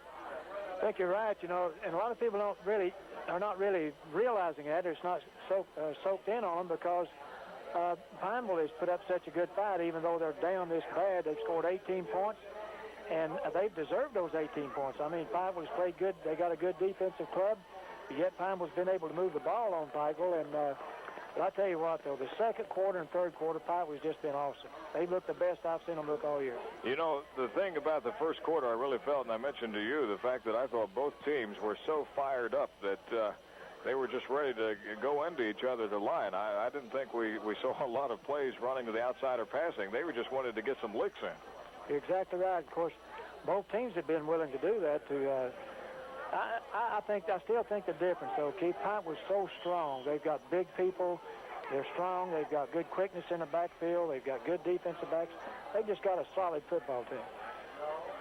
Pineville will take over. Woolham still in the ball game, quarterbacking. 1st and 10 for them on about the 25. Looking for a quick pass, almost intercepted by... There's interference. That's interference. Well, now, that's one I'll disagree with. Oh, that's your privilege.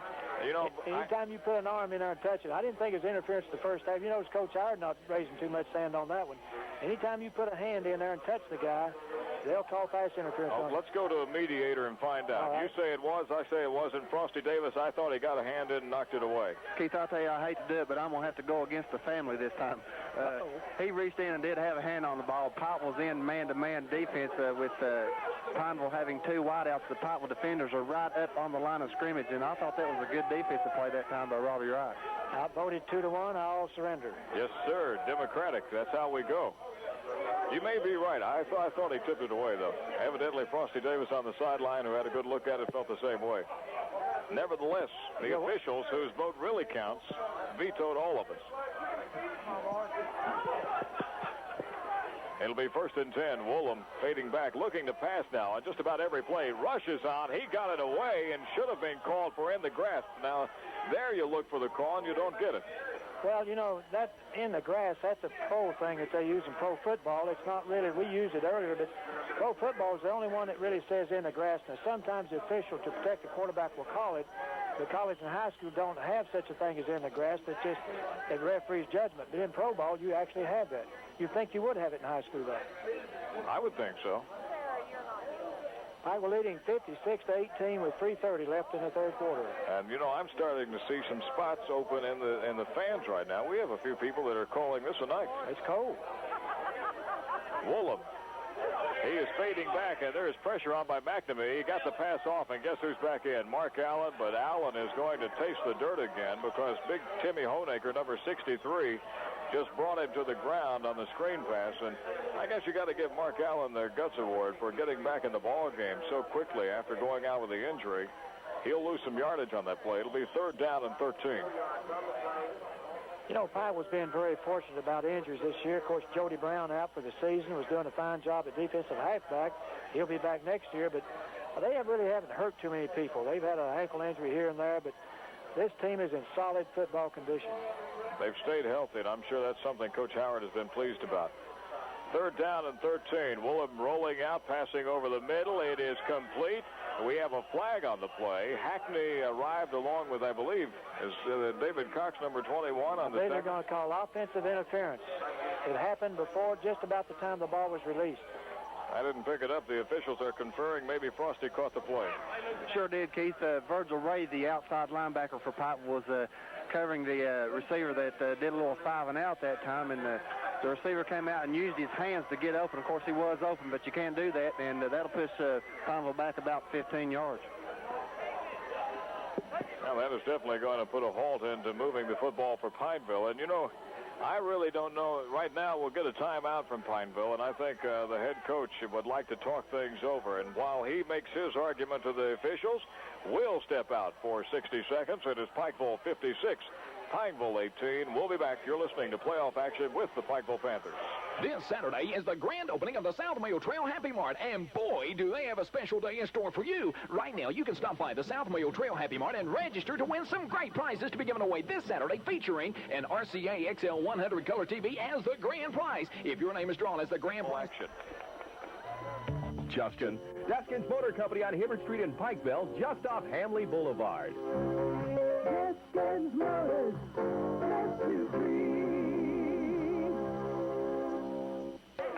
Welcome back to the W.C. Hamley Athletic Complex, and once again on the kickoff, as Pineville returns it out to the 37-yard line, the Panthers once again, Mike McCoy, he put the kick on the ground, and Gene, I can tell you that that is not Mike McCoy kicking the ball that way. They're doing that, I think, to get back at Pineville for the way they've put it on the ground all night against them.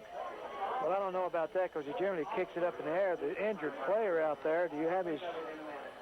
I haven't spotted the number yet. They're looking at his leg, and I couldn't pick up the number when he went down. I believe it's number 84, Kenny Gooden. Maybe Frosty can pick it up down there. Well, if he can, I tell you one thing. 84, Kenny Gooden has seen his amount of action tonight. He's been all over the field. Frosty, can you get the number? Yes, that is number 84, Kenny Gooden, and he was limping a couple of series ago earlier in the game, and he's got a big bandage on his right knee. I believe he might have twisted at that time. They're helping him off the field. He's been very active, and, Gene, you don't like to see a player leave the field the way Kenny Gooden is, and that is very, very gingerly. He's not putting much pressure on his leg at all. No, it definitely is his right knee. As Frosty pointed out, he already has a wrap on that knee, so let's hope he's okay. He'll not be back for this game, I don't believe, though. 1 minute, 38 seconds remaining in the third quarter of play, and we've had enough scoring and action probably to do 3 ball games. Pineville on 1st and 10, throwing over the middle, and that one was batted down. I think Sean Neely got a hand on it. Neely's a big guy. He's 6'3", weighs about 230 pounds, but he's fairly agile for a guy his size. You know, Woolham has been very comfortable back there, but you can say that his offensive line has protected him fairly well tonight. I would agree with that. I think as they get a little bit more worn down, you're going to see some more defenders get back to Woolham, and he may be rushed. It'll be 2nd and 10. Woolham directing his offense now. Doesn't seem to be happy with the set. Looking for a quick pass on 2nd down. Brackett has the reception, and he is knocked out of bounds. Timmy Sanders helping drive him out of bounds. They'll pick up about 7 yards on the play, however. Well, now with a lot of second stringers in there on defense, you still have Simpson, Honaker, Sanders, Miller's in there, but you've got quite a few second stringers in now for Pikeville. And I would imagine we'll see probably the whole second unit of the 4th quarter. Right. Neely's coming out of the game now. He's put in a tough night tonight. He deserves a break. 3rd down and 3, Pineville. In split wide to the right and left. Woolham on 3rd down. He's looking to hang one up, and it is going to fall out of bounds, and that was just the fault of Lee Jeffrey. He was looking back over his shoulder, James, but he actually just outran the ball that time. Right, and kept right on running. Frosty, you're on the sideline. I would imagine that the Pikeville bench down there, along with the players and coaches, pretty elated and happy about the way things have turned out. That's exactly right, Keith. Robbie Wright just informed me that the fat lady's about ready to sing, and I think she's already been singing along during the 2nd and 3rd quarter. Woolham on the play before came up to the line of scrimmage. He didn't like what he saw, and he changed the play on the line. So he's a very confident quarterback, and he's very knowledgeable about this football game. Here's the handoff to Allen on 4th down, and Allen stacked up at the line. Timmy Honaker has hold of him, and they'll blow this one dead, and he is going to be, from this angle, short of that 1st down. It was 4th down and 3. Allen looked to have got about 2 yards that time on the play, but You can give credit to Timmy Honaker, who pushed him backwards, and depending where they spot it, I believe Gene Davis from the spot and Frosty can pick it up, but I think they're going to be a little bit short on the spot. I think you're right. Well, the official is going to call the time, and I do believe they'll bring out the chains. And Frosty, you're standing right on the field looking at the ball. It does look short from this angle.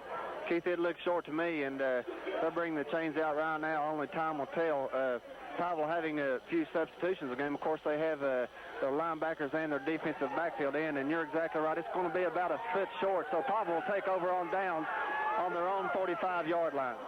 Well, Pineville, Gene, really with no other decision and chance. They've got to go for it every time. That was almost a credit card call. You read the article about Paducah, Tillman, and Mayfield football in a game 2 years ago. The referees actually used a credit card to put between the ball and the chain and said it went through without touching, and they called it short. So that was almost one of those. I'd like to have been standing over top of that one. Chad Thornsberry on 1st and 10 taking the ball up the middle, and he stopped after about a yard gain, even though the score is 63-18. The Pineville defense, still a lot of spunk in them that time. Brian Bishop made the tackle. They're still hanging in the ball game. By no means have they quit. And a smattering of second-string offensive guys going in there for Pikeville now. Honaker in there, Sanders. Also Cox. We may say the small Honaker. Right. Sanders bobbled the ball. Matt Blair picks it up. He's looking to try to get some kind of yardage, and Blair will take a pretty hard lick going down. And if you're Coach Howard standing there on the sideline, you see that, you have to kind of shrug your shoulders. You hate to see your quarterback take that kind of lick. Tell you what, this Blair kid, I've said several times tonight, though, he's a pretty tough kid. He can take it. It'll be 3rd down and 9. They get back to the original line of scrimmage, and that's it. And as we speak, the 3rd quarter will come to an end. It is Pikeville 63, Pineville 18. In 60 seconds, we'll return for the 4th and 10 as we start the 4th quarter play. The Pikeville Panthers just dominating this ball game, and Matt Blair handing off up the middle on 2nd down. Looked to be David Cox, number 25 on the carry, first time tonight. That was Cox on the play from the fullback position. And it is short of the first down, and the Panthers will be forced to kick it away. Gene, if you go back to that first quarter where it was 6-6 and both teams looked very strong, now here we are in the 4th quarter with a score 63-18, and you realize that was actually just a filling out period between the two teams. Well, it sure turned out to be that way because Pikeville really poured it on after the first quarter. McNamee with a snap, a high one. He gets a pretty good kickoff. He has a lot of height, not too much distance, and it is going to take a Pikeville roll. And did they save it? Did they save it? I think the official said no. It got in the end zone. The player diving for it was Timmy Sanders, and had he got the ball, it would have been down on the 1-yard line, and they're going to call it in the end zone. He threw his little white marker down on about the 2-yard line, but then he changed his mind. His momentum carried the ball on in the end zone, and you have to down it there, and he didn't do it. The ball never did stop. It went into the end zone. It'll be 1st and 10 Pineville from their 20. And you would imagine, 18 points.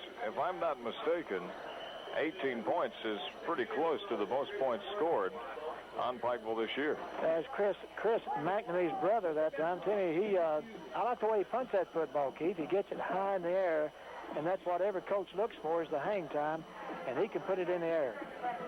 We have a timeout. We'll be back. M&M Toyota, north of Pikeville on US 23. As we return to the Hamley Athletic Complex, Pineville throwing on 1st down, and it is completion to Lee Jeffrey around the 34-yard line, and that's going to be good for a 1st down. And hanging in there is Mark Woolham. He's put in a tough night tonight, Gene.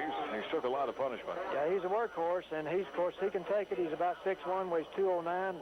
Very hefty-looking guy, but they've got a couple, 2 or 3 good players. Miller, Jeffrey, Woolham. We'll see a lot of new faces for the Pikeville Panthers on defense, I would imagine, 4th quarter and on offense. Woolham rolling out, looking for some help. He has a completion, and it is number 8 on the catch, and that is the end, and that is Evans, John Evans, and he'll be down at about the 49-yard line. They'll mark it at the 46, so Pineville moving the ball successfully in the air right now against the 2nd unit. I think Pikeville, if they score another touchdown, that will exceed their point total, I think, for the year, wouldn't it? I think you're right. Of course, they've already set the all-time scoring mark here at Pikeville High School with this game. I think the high is 63, and I think that came against Phelps. All right. I mean, their total points for the year, I think they've set a school record for that. Right. Woolham back, looking to pass on first down. Rolling out, pressure is on. He gets off a bomb that is just off the hands of Lee Jeffrey. And had Jeffrey caught it, he would have been wide open to the end zone. But the timing just wasn't there. And I'm sure right now Pineville feeling a little bit of exhaustion. We have a penalty flag that I didn't see go down. And Frosty, did you pick up the play? Yes, Keith.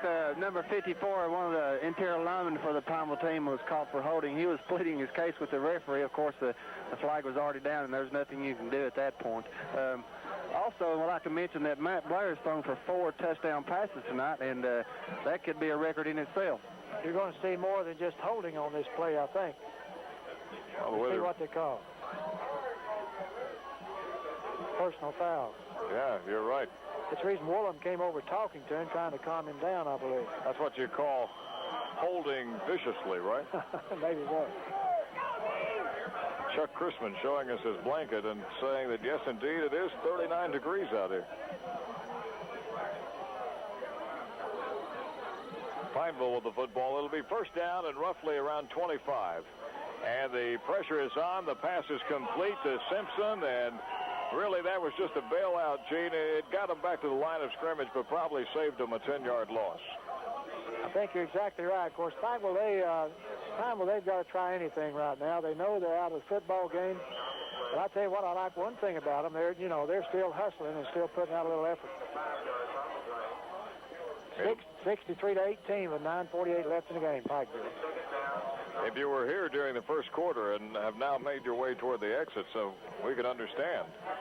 It looked like it was going to be a dandy of a ball game, and it really has been a good game. The score just all Pikeville's way, and the pass complete to number 32. He took a pretty hard lick. I didn't catch the man who got him, but 32 making the catch that time, I believe, is Austin Craig, and it is. I didn't pick up the guy who hit him, but he put on a pretty good lick that time.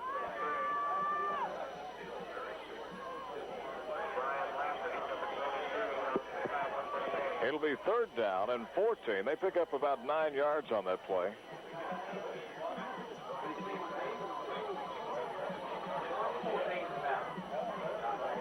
End split wide to the left, right. Woolham stepping up. Dropping back quickly, trying to get it over, and he does. Lee Jeffrey making the catch, and Jeffrey wrestled to the ground by David Cox, 25, caught him from behind. And Lee Jeffrey on a little cross pattern in the middle picks up the first down for Pineville. The coach told me his center weighs 200 pounds. He's playing on a bad left ankle, and he's limping noticeably on it now. But he says if he had to come out of the game, he'd have to go with a 140-pound center. Well, he was limping in the first quarter. I noticed that. It'll be first and 10 from the 34. Evans in motion. Pitchback goes to Evans around the right side, heading for the sideline, and he's knocked out of bounds. But I do believe he's going to pick up the first down. Pardon me, I said Evans. I meant Allen. Mike Allen picked up 11 yards on that carry. Of course, you can understand why Pineville maybe still have some of those guys in there. Allen is senior. It's their final game. It's all over for him. He dresses 12 seniors. He starts 6 of them. Well, you can bet. I mean, no matter what the score is, Allen is going to go down fighting in this ball game. He wants to finish out his career on a high note. It'll be first and 10 from the 22. Woolham looking to hand off, and he does so to number 42, breaking through the middle, and that's good for about a yard. Timmy Simpson, 5'8", 175. You know, you mentioned the fact that maroon jerseys make you look bigger and the white make you look smaller. I think actually Pineville is a lot smaller. Well, yeah, in this particular game, there's no doubt about that. They've got a couple of nice-sized kids out there. In fact, their quarterback's one of their biggest. It's 209. Bigger than their center. That's odd. That's right. It'll be second down and 7. Woolham with a pitch out. It is Allen, breaks one tackle, and the second man through got him. Number 64 wraps him up and brings him to the ground. I do believe that is Salmons, number 64, on the tackle.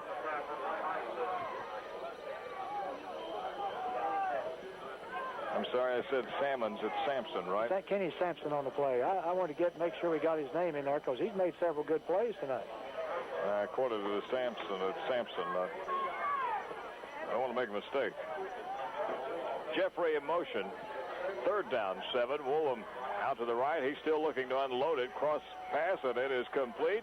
And the man making the catch, number 9, that is Brackett, who has been silent really since the first quarter, and it is going to be good enough for a first down.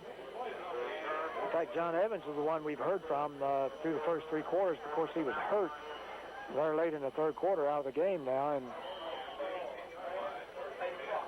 Brackett on that play. Well, for Pineville, Gene, they're moving the football now against the second unit, and they're going to try to put some more points on the board, make it look a little bit more respectable scoring-wise. Woolham looking to hand off. Allen cutting through the middle, dragging a couple of players, still on his feet, and he'll pick up about 5 to 6 yards on the play. I'm sure they'd like to get Allen down there close to the goal line and give him one more opportunity to score. Well, that would make him 26 on the year. He has 25 right now, scoring 1 touchdown in this game. It'll be second down and goal. Woolham standing in on second down, looking to pass, however, across the middle, and it is batted incomplete. Timmy McNamee on the play. Is that a surprise to you that they didn't give it to Allen? Oh, yeah, I thought they'd give it to him. They didn't.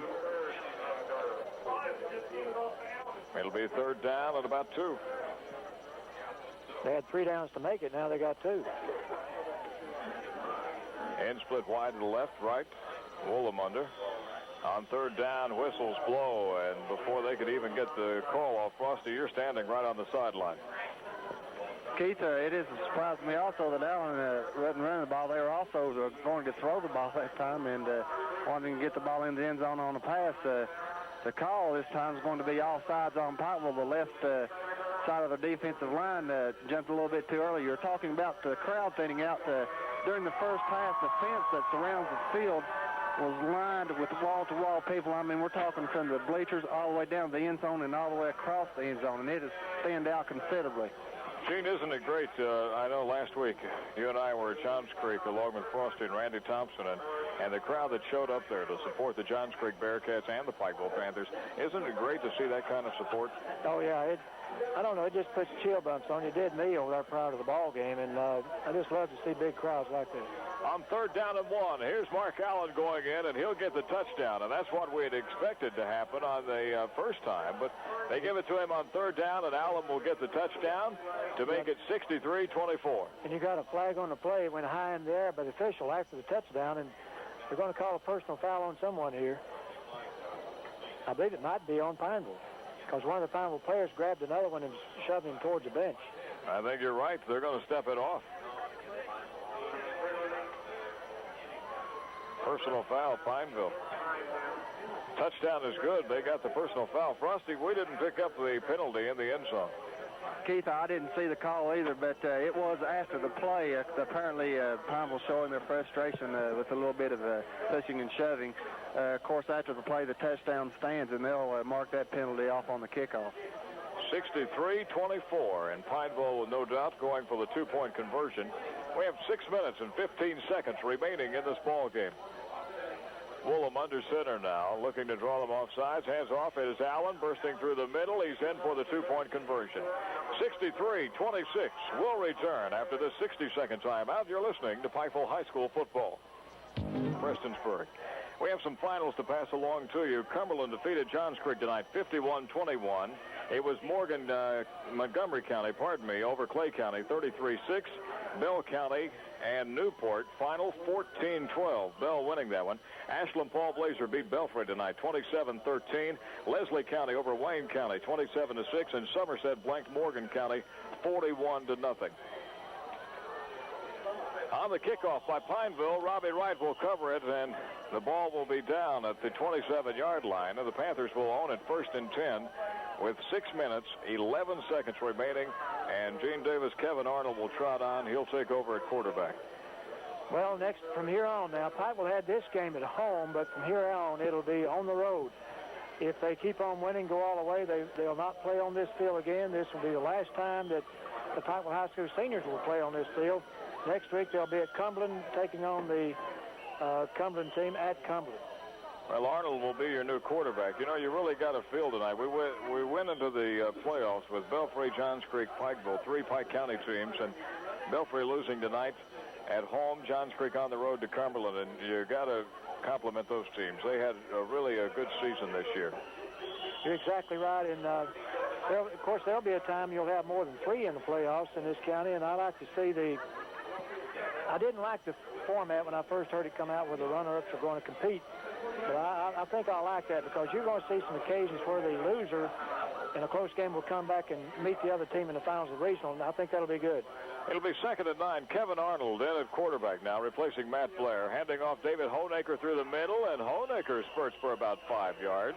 You know, you talk about Johns Creek. They were undefeated until they matched up against Pikeville. They end up losing 2 games on the season to Pikeville and Cumberland, which is by no means no embarrassment. 2 very tough ball teams. Belfry had somewhat of an off year this year, but still always a competitive, strong team. They lose in the playoffs tonight against Ashland Paul Blazer, but really Pike County in the hills representing themselves well. Right. Arnold on 3rd down. Draw play. Honaker in the middle. He's got some running room, still on his feet, and David is going to be down close to the 1st down marker. They picked him up and pushed him about 4 yards backwards. I'm surprised they didn't throw a flag on that, even though it wasn't flagrant. But they took Honaker, and after the 3 or 4 had a hold of him, and one took him and just threw him like a bowling ball about 10 yards back downfield. Well, if it's any consolation, they gave him the 1st down. That was something. 1st and 10. Panthers moving the football. Arnold. Pitch back goes to Thompson. Pardon me, Max Thompson, 21, and he's wrapped up at the Pikeville bench, and boy, now we've got it. You'll see the flags flying now, and Howard is going to get all over Thompson. Well, really, Thompson, you know, you don't retaliate. That's Coach Claiborne tells his players at Kentucky that all the time, and you can tell they don't do that. But here the Cumberland player, Jeffrey, actually poked at Thompson, and Thompson did poke him back, and that's what the officials will see 99 times out of 100. They don't see that actually the guy from Cumberland didn't hit him. He shoved him with a hand, and Thompson just reached out and kind of poked him on the helmet, and they threw the flag on Thompson.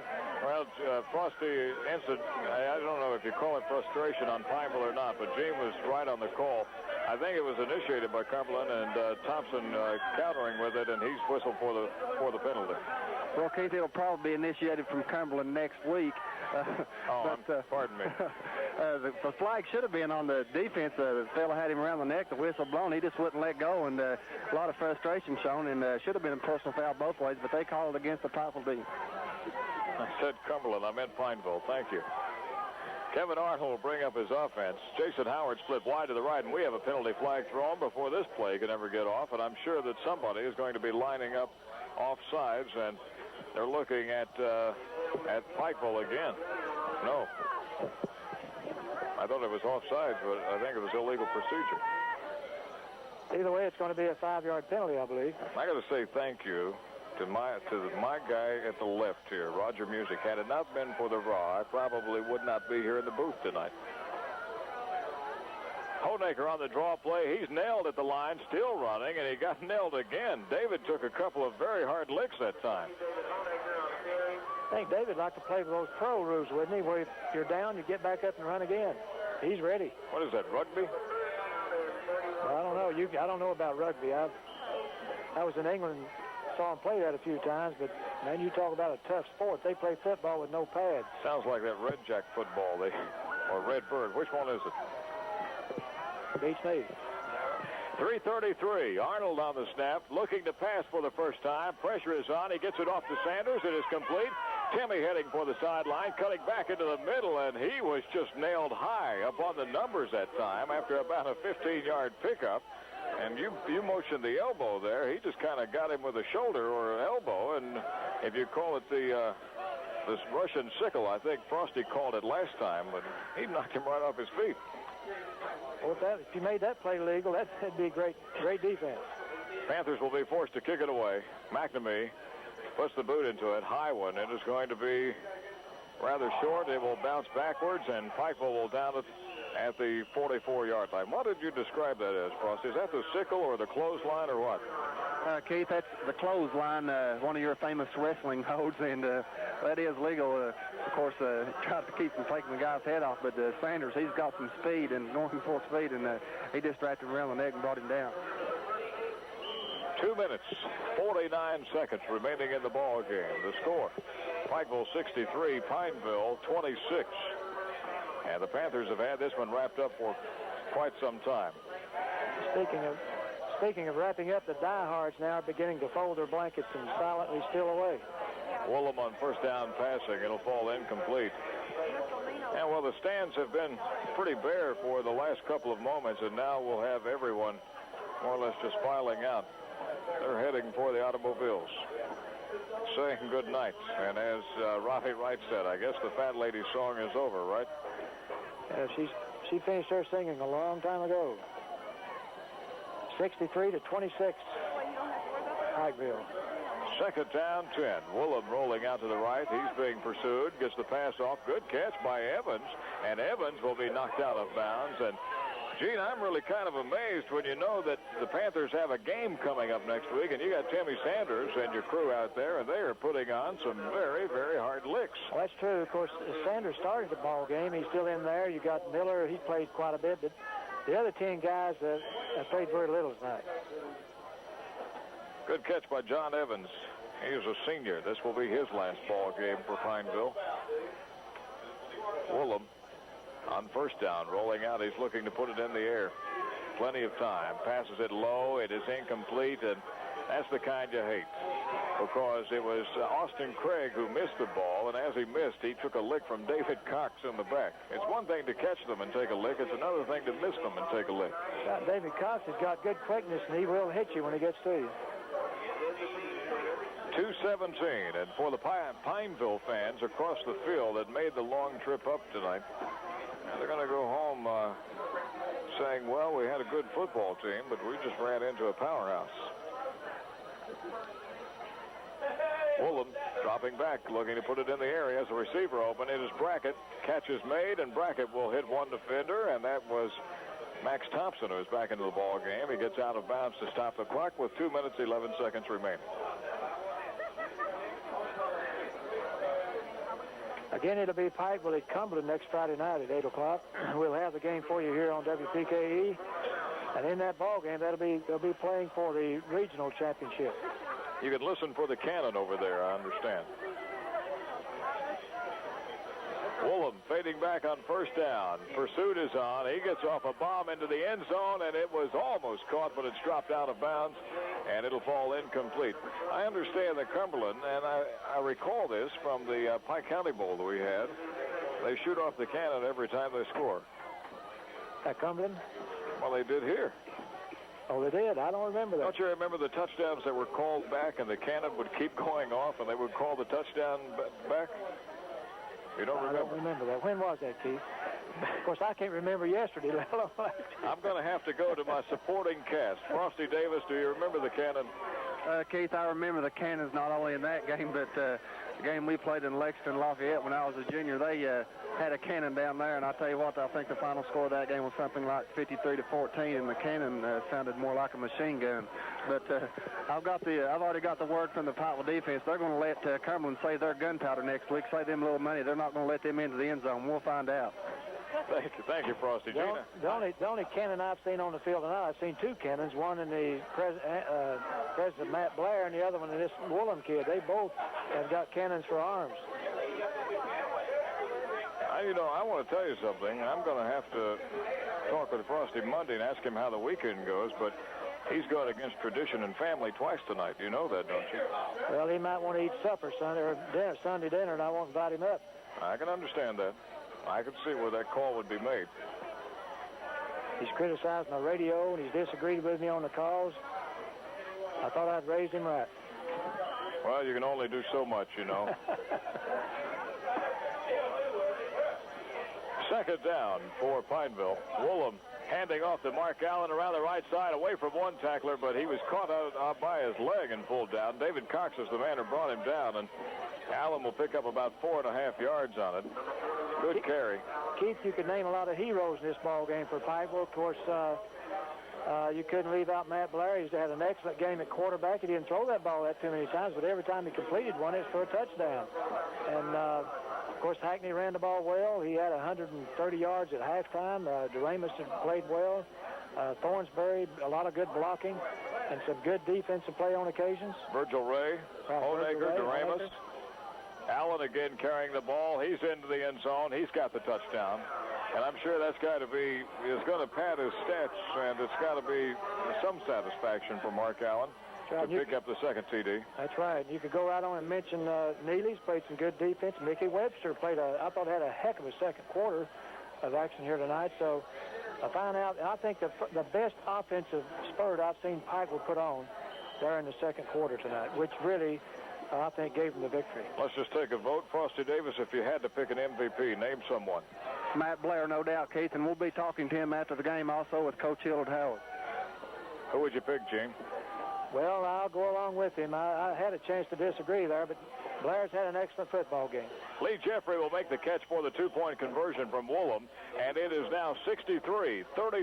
Pikeville assisting after they blow one out like this and win it. Frosty Davis is down there. Frosty, you've got some really happy guys and guys that put in a hard work tonight. True, Keith, and we're down here right now with the Pikeville big dog defense and some of the big dog offense, and with the score being 63-34, and you've got this game wrapped up, what do you think about this game, fellas?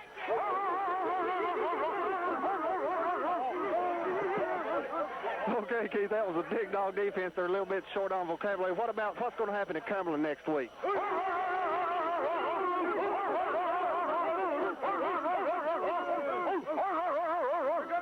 Okay, that's the Powell defense, short on vocabulary, but I tell you what, Keith, their bark is almost as worse as their bite. Thank you. I agree with that. Thank you, Frosty Davis. You know, I don't know. I've been broadcasting 5.5 years now, and I don't think I've ever had the big dogs talk to them. Well, they play better than they bark. they need a little direction on their barking.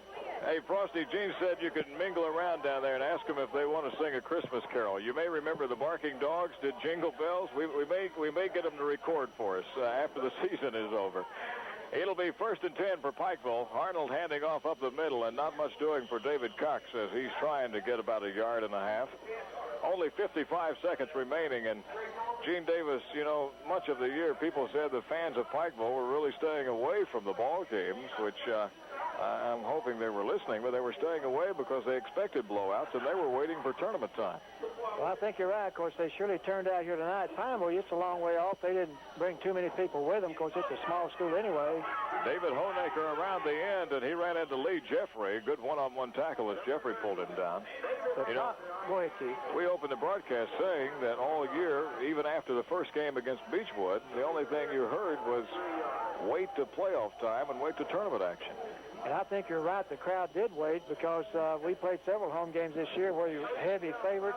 And a lot of people, the ones that came, a lot of them left early. But Pikeville had a real big crowd here tonight. And I think they expected to see a real football game. And, of course, they won the game, but just a fine crowd here tonight. Jason Howard will get the last carry of the night, and he'll pick up about 1 yard, and that is it.